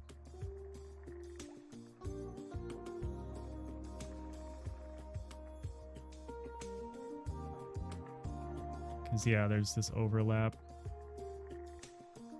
But that's already pretty much what we want.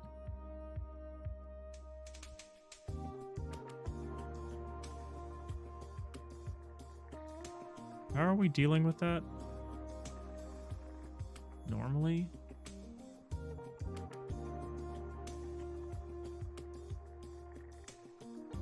I think we're hiding that here. Yeah.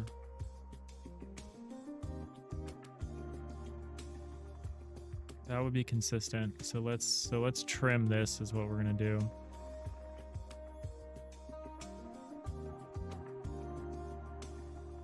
That should solve that one problem.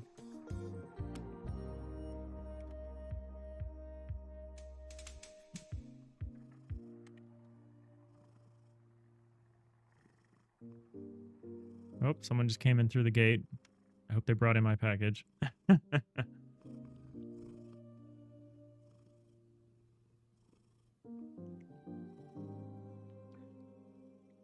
I'm learning that small towns prioritize animal hospitals over people hospitals. This is what I'm learning from this conversation. It makes sense.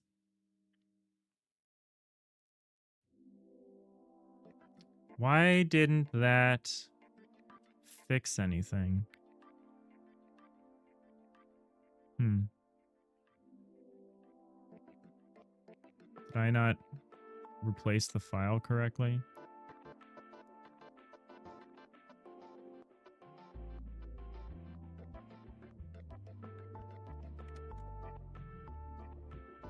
Default hover.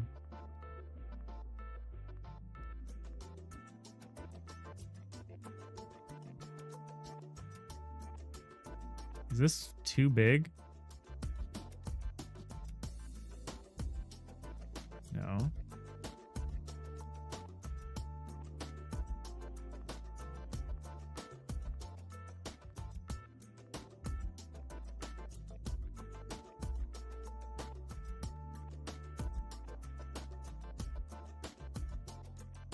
Yeah, I would love to live somewhere a little less, you know, urban But the problem... Okay, now this is correct.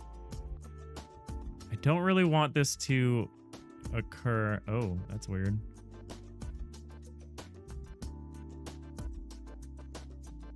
Oh, I'm dumb.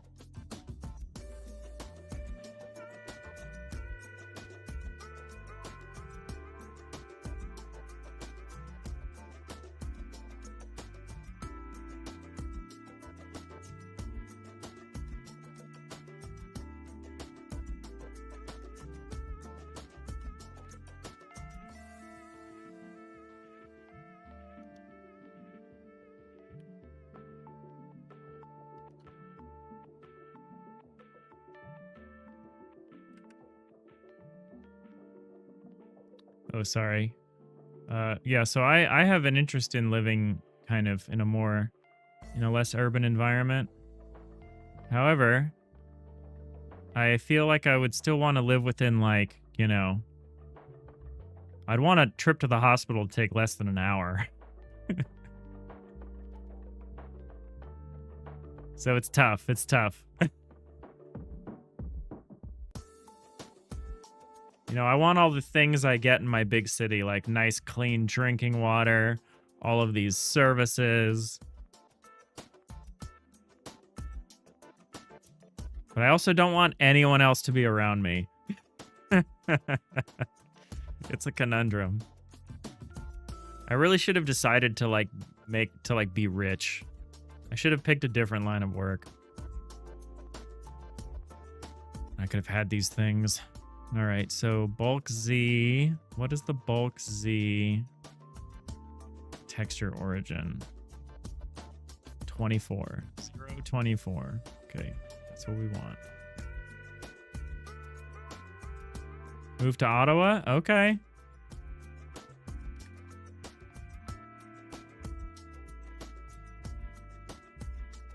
I am tempted by like the Seattle, Vancouver area, because like Seattle's big, but it also has all these rivers and inlets and islands and all this. The Pacific Northwest has so much natural beauty. Like there's huge forests. Like if you walk outside of Portland, like 10 minutes outside of the city, you're like, wow, there's forests and rivers and islands, and same thing in Seattle. And I'm kind of interested in checking out that area. Ottawa is basically a bunch of cities in one, with forests in between. Plus the Ottawa River is right beside for drinkable water. Yeah, that sounds great. That sounds like a very similar situation. Sounds exactly what I would want. You're very tempted for Washington or Oregon? Yeah, same. Same Rihanna journey. They do not like Californians in Oregon, is my problem. But I think I think they're more cool with it in Seattle because I think they're used to it because Amazon and like Microsoft and everyone is up there. I think they're more down with like techies in Seattle. Portland is trying to keep it weird. They do not like California transplants.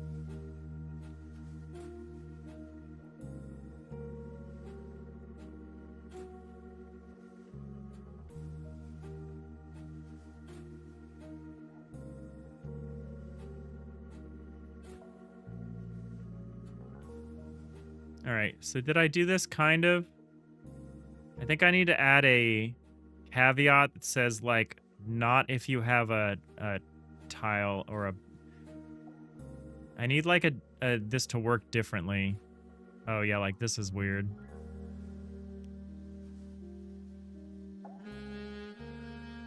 What if like I start drawing stuff? This is kind of what I want. Just a little simple highlight so you can tell where your cursor is. I think this is like sufficient.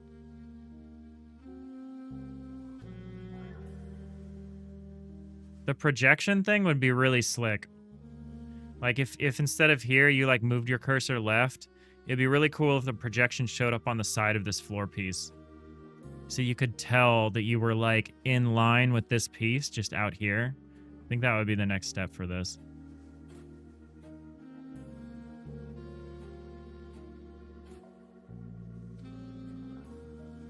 So the trick, though, is I need to know if there is a block tool selected, because I kind of don't want it to show up on the block tool.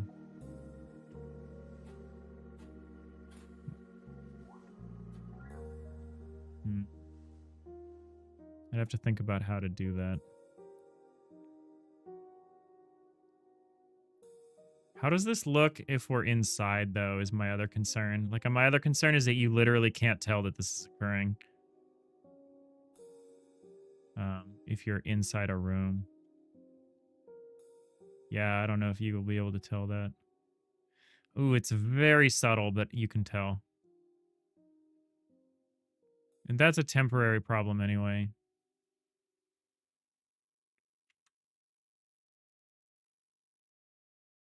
I think I generally am okay with this. And then if you select it, that's when it highlights. Or that's when you get the outline. I think that's good. I think I'm down. Rihanna Journey, you just want a state that acknowledges basic human rights. That's a tall order in this age.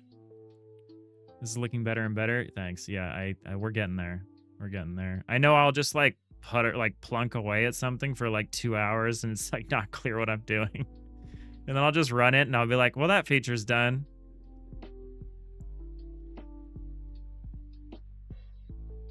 All right. Yeah, I do like the hover, the little subtle hover highlight. But I do want some kind of projection for when you've gone past it. I think that'd be very slick. The amount of code it will take like a lot more code than we've written for this function to make that happen, though.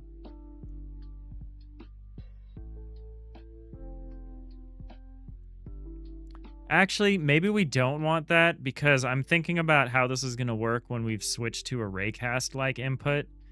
In which case, there would be no way to tell where you were. Yeah, maybe we don't do that. Just to future-proof it. So that we don't make that work obsolete.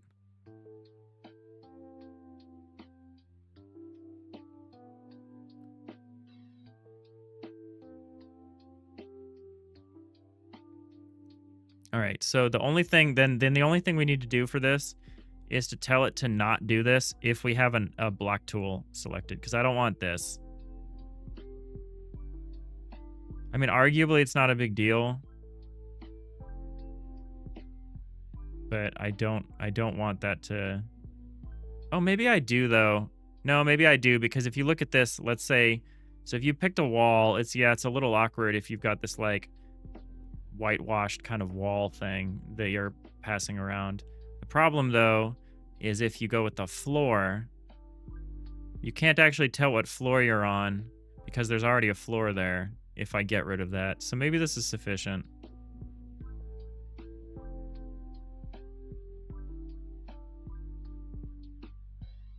Maybe it's okay. Or maybe we could say... Maybe we could look at the settled block buffer and say, is the block there... Is the block in the preview buffer different than the block in the settled buffer for this coordinate? If it isn't, don't highlight it. Like if we're placing a new wall here that wasn't here before, don't highlight it. But if we've got a floor here and there's already a floor here, do highlight it, because otherwise you won't be able to tell where your cursor is. Yeah, let's do that. That seems easy, and that doesn't depend on global state or system state. Like, I don't need to call into the tool system to ask them if there's an active block tool to find this out. I can just do it like this.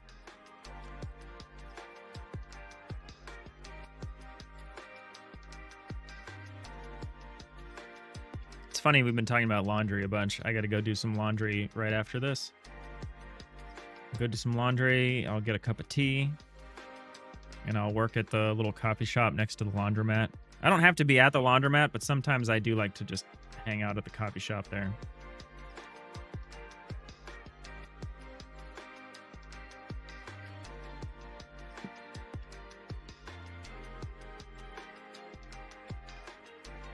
All right, so what this will involve, so for one thing, we have to pass in the 2 different buffers. So we'll have to call this preview blocks.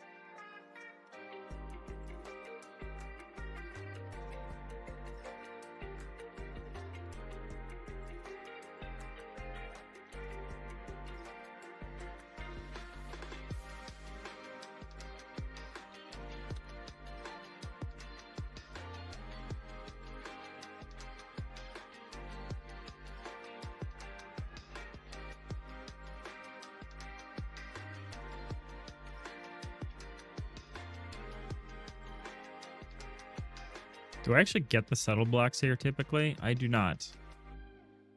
But we'll do it here if we need it. Settled blocks equals new block buffer 3D block. Oh, not block buffer 3D. We need a buffer 3D read only for block. Game.world.get component. Block buffer 3D, edit system. Yep, a Rooney. So here this would be settled blocks, preview blocks.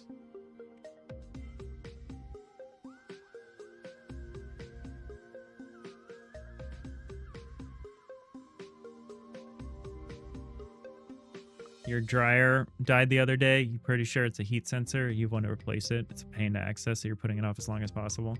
That's annoying, but it's nice you can fix it yourself. That happened to me with my fridge a while ago. My fridge was like dying. It hadn't fully died, but it was dying, and I could tell that the motor was just going out. And I called a technician to ask like how much it would be to get them to come out and look at it and fix it, and it was like 300 or it was like 300 plus. To just get them to come out, not even fix it, just to come out and get them to look at it was like $300, and I was like, I just bought a new $15 fan motor and replaced it, and I felt like a real man doing it. I felt like I was self-sufficient. I felt like Jeremiah Johnson. I was like, yeah. It was very pathetic, but it was funny. So I usually walk into the hardware store and I have no idea what I'm doing, and I get shamed by the person that helps me. But this time I was like, I think I can do this. You might have downloaded a couple more mods, Nix. Oops. Oopsies. Well, you've got like what, almost 300 now? Gotta get over 300. All right, so what we're gonna do, excuse me, is we're going to, when we do this, the way we're gonna do this, so we're gonna say if preview blocks.tryGetAbs cursor coordinates out cursor block, we're gonna say if cursor block is the same, if the cursor block is the same, if the cursor block dot form is the same as settled blocks dot.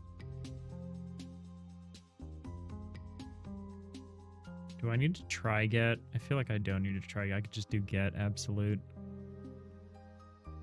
Get absolute cursor chords dot form.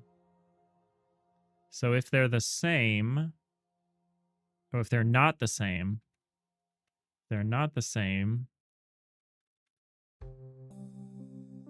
we're going to just skip. Now, if they are the same, we get to do this.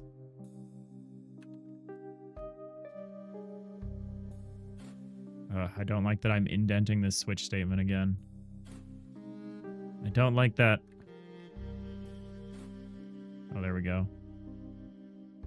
It decided for me. Oh, it got really aggressive with this.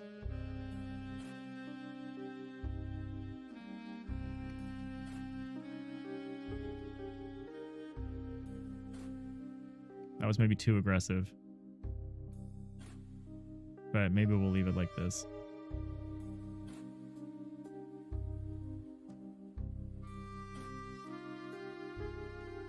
You're already over 300 mods? Woof.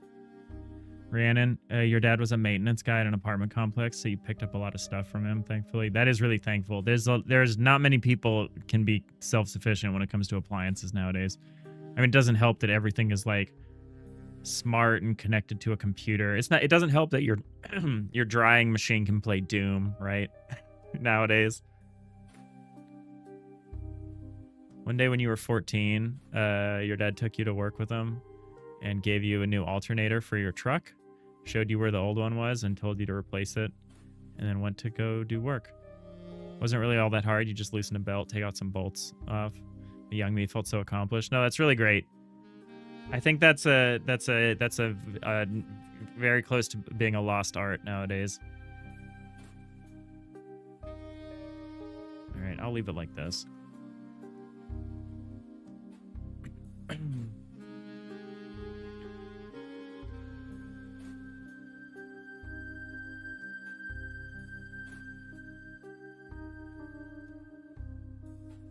All right, let's see if this worked.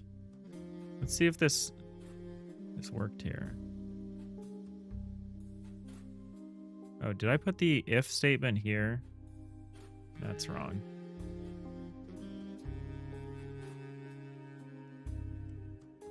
There we go. Yeah, I don't like this.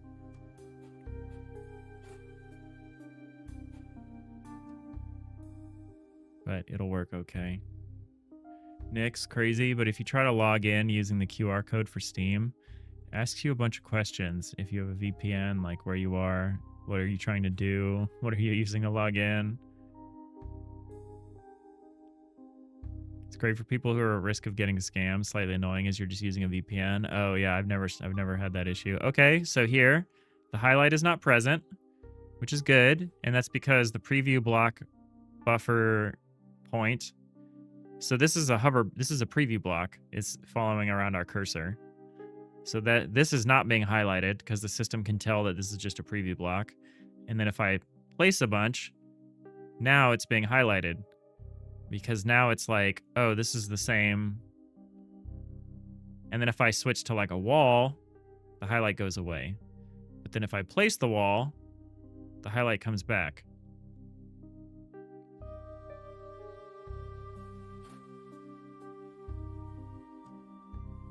Sweet. That is how I want this to work.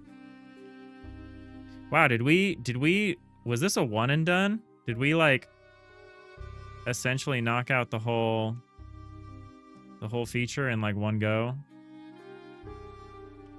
Not counting yesterday's like abortive dotted line thing, which I guess counts. So I guess this wasn't truly a one and done, but we all wanted to implement a feature and then we like did it. Look at us. Look at me now.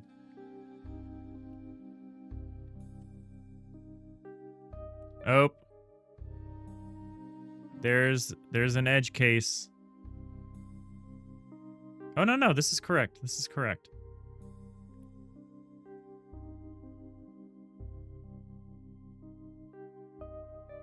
Cool. How does this look inside a room? Yeah, it's really hard to read inside the room. Especially on the floor, which is very bright. But that's a temporary problem. That's just a quirk of the choices that I made with the default flat textures for the walls and stuff. It's nice to be able to see what like tile I'm clicking on and stuff.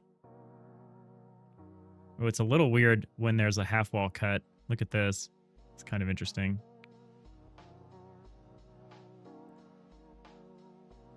Ship it. In one Godot. That is a good one. That was a zinger. Done in one. Hey, Aaron, TTV. How's it going? We just decided to implement this little this cursor hover outline thing. So we're just checking it out. We're working on a little tool for an isometric 3D game where we can build these 3D spaces. So I can kind of expand this one. You can kind of, I can make these 3D spaces, and we're working on a tool set here for a game. How are you doing? Happy Friday. We'll probably be wrapping up soon. We've been live for a few hours. A couple hours. This wasn't as long as I would have liked. I had to start a little late today because of work. Always because of work. Actually, it was because I wanted a snack. I shouldn't blame work for my desire for a snack. Boom. Boom. Boom, boom, boom.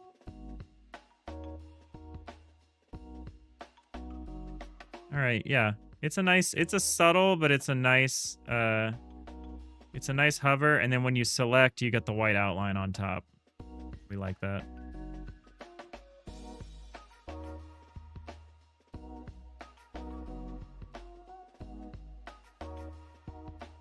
The thing we need to add, though, is like door support. So if I have like, well, for one thing, our door texturing is still wrong. So if I go to hover over this door, oh, it doesn't do anything right now. That's unfortunate.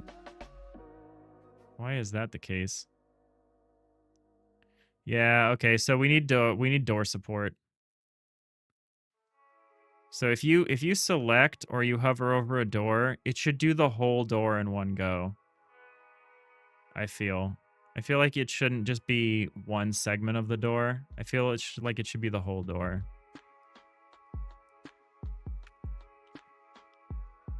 Aaron, cool. You've had to restart development on your game after 3.5 years of working on a different engine. Ooh, that's rough. I've done that. I have done that. What engine are you? Did you come to Godot? Did you come to Godot from Unity? Yeah, what kind of game are you working on? These are all the questions. Random Journey. You can always change the color of the overlay texture. Yeah, exactly. Very true. You think it'll get better with textures? Yeah, I agree. Nix. You used an engine toolkit called RPG in a Box. It's a version of Godot 3.1, but a simpler version of it. Since it's only one dev making it, you're not getting the support you needed. Fair enough. Yeah, I've heard of ones like that. Like RPG Maker tools that people made in Godot, and then they turn them into like their own kits. I do kind of like the way this hover thing shows the whole block, even when you got a half wall cut. I think that's kind of slick.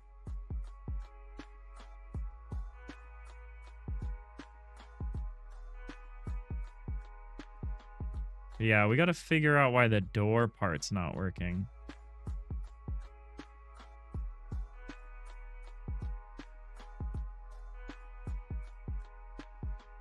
Maybe doors have a higher index than walls? I don't think that's true. Otherwise, the weird things would be happening. I do need to figure out why the door texturing is wrong. It's like, it should be a lighter gray. But that's a separate problem. Oh, is it because this is the case of a door and a floor? What if we do door or block.forms.deck? What if we do this? Does it work then? I mean, sort of. Now you're trying to port what you've got into Godot 4.4.2. Oh. Your game's a 2.5D 8-bit Game Boy RPG. Super cool.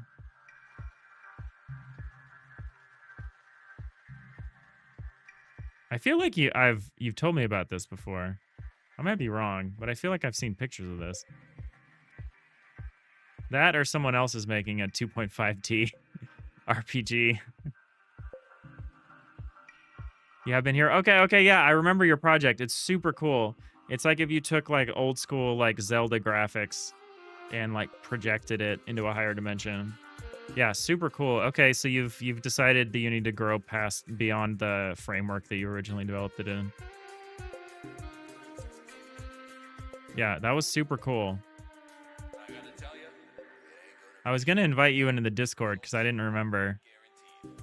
I wasn't quite sure. Nix, the whole door sounds better, unless if you could open only parts of the door, like the top part. You want to move air between the rooms, but the other room might have enemies in it, so you could maybe release some gas in the other room and only Jimmy open part of the door. That's a good question. I don't think I'll allow that. Because I think part of the bargain is that, like, a smaller door is more secure. And a larger door takes longer to open, but is, like, has other advantages. Like, you can move bigger equipment through it or something. Like, I want there to be a reason why you've picked one door versus the other. Or I want there to be a gameplay implication of having a certain kind of door.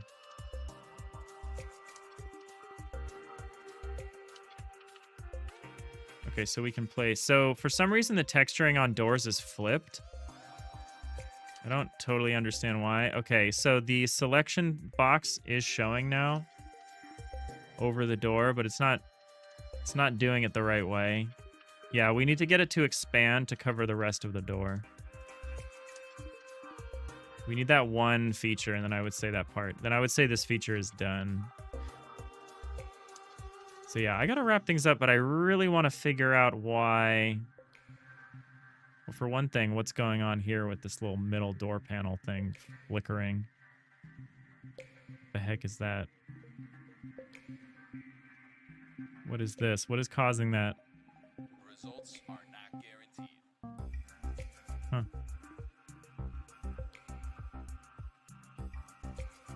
Oh, I think I understand. Yeah, why is the door flipped? All the door texturing, why is that flipped? Thankfully, you can port all your 3,000 to 4,000 tiles over. Oh, that's very lucky. That's very lucky. Well, that's awesome. That sounds like a lot of work, but I'm glad you're doing it. 3.1 to 4. Did you say 4.4? Yeah, 4.4. Oh, are we on 4.4.2 now? I think I might still be on 4.4.1. Probably should update. I've been looking at 4.5 and I've been interested in 4.5, but I'm waiting. I don't need to be in the beta. I can wait. It's not as huge an update to me as like 4.3 was when we got our tile map layers. Tile map layers were so huge for us. Well, that's awesome. Yeah, I would love to continue following your dev. If you aren't in the Discord, there's the Discord invite. Be really interested if you shared more of your work there. Yeah, sorry, I push it pretty hard. I'm trying to get all the Godot devs that come in here to join the community. You don't have to be a Godot dev, obviously. I'm just trying to build up a little community there of people who are either interested in this game or are interested in Godot game dev overall. But obviously, all are welcome. All right, so why is the door getting the wrong color? I've probably just mixed something up here.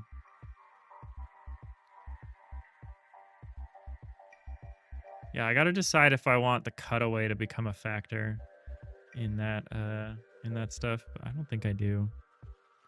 So if we've got a door, where do we put the source ID? No, it's an Atlas chords thing. Hull equals hull.inner. Atlas chords x plus 1. All right, I think I might be just reversing that. Let me just see. That's like an easy... We got to wrap it up. But I think that would be an easy thing to fix if that is what's happening here. Okay, so interior is +1. That's very clear. Oh, no.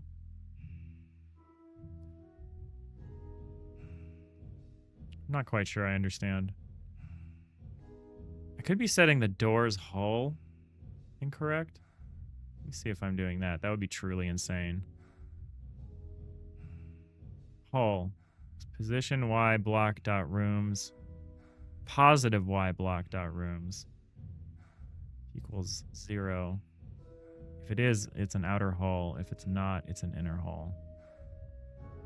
Oh.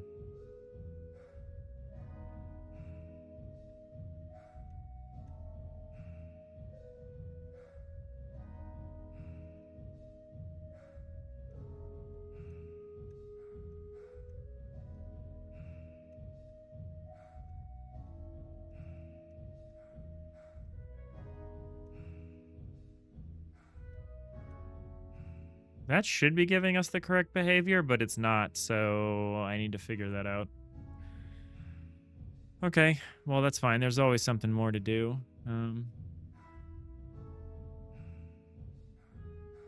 Yeah, I think we're going to wrap it up here. Aaron, you've got a demo of your game with the older engine?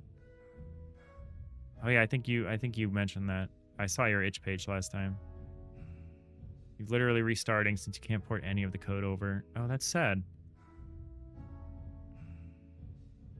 Nix, starting up RimWorld gives you over 20,000 rows of an error log. Barely any errors to fix. Yeah, it sounds like you might be able to play with all those mods, in a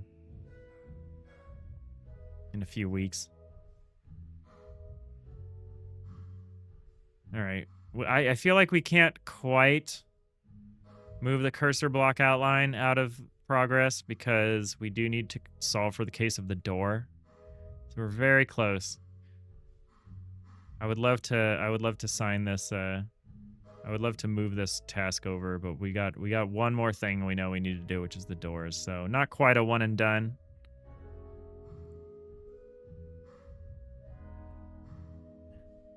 In one Godot. I love that. Yeah, I think we're doing good. I feel like I've been very unfocused this week. Mostly just due to a lack of work. Or not a lack of work, a lack of sleep due to too much work. But today was fun. Yesterday was fun too. Today was quiet. And quiet's good. Sometimes. No stream tomorrow. I've got my in-person Godot meetup tomorrow. So we'll be back on Tuesday. We'll finish up. We'll figure out what's going on with these doors. We'll hopefully be able to kill a few doors with one bug fix here.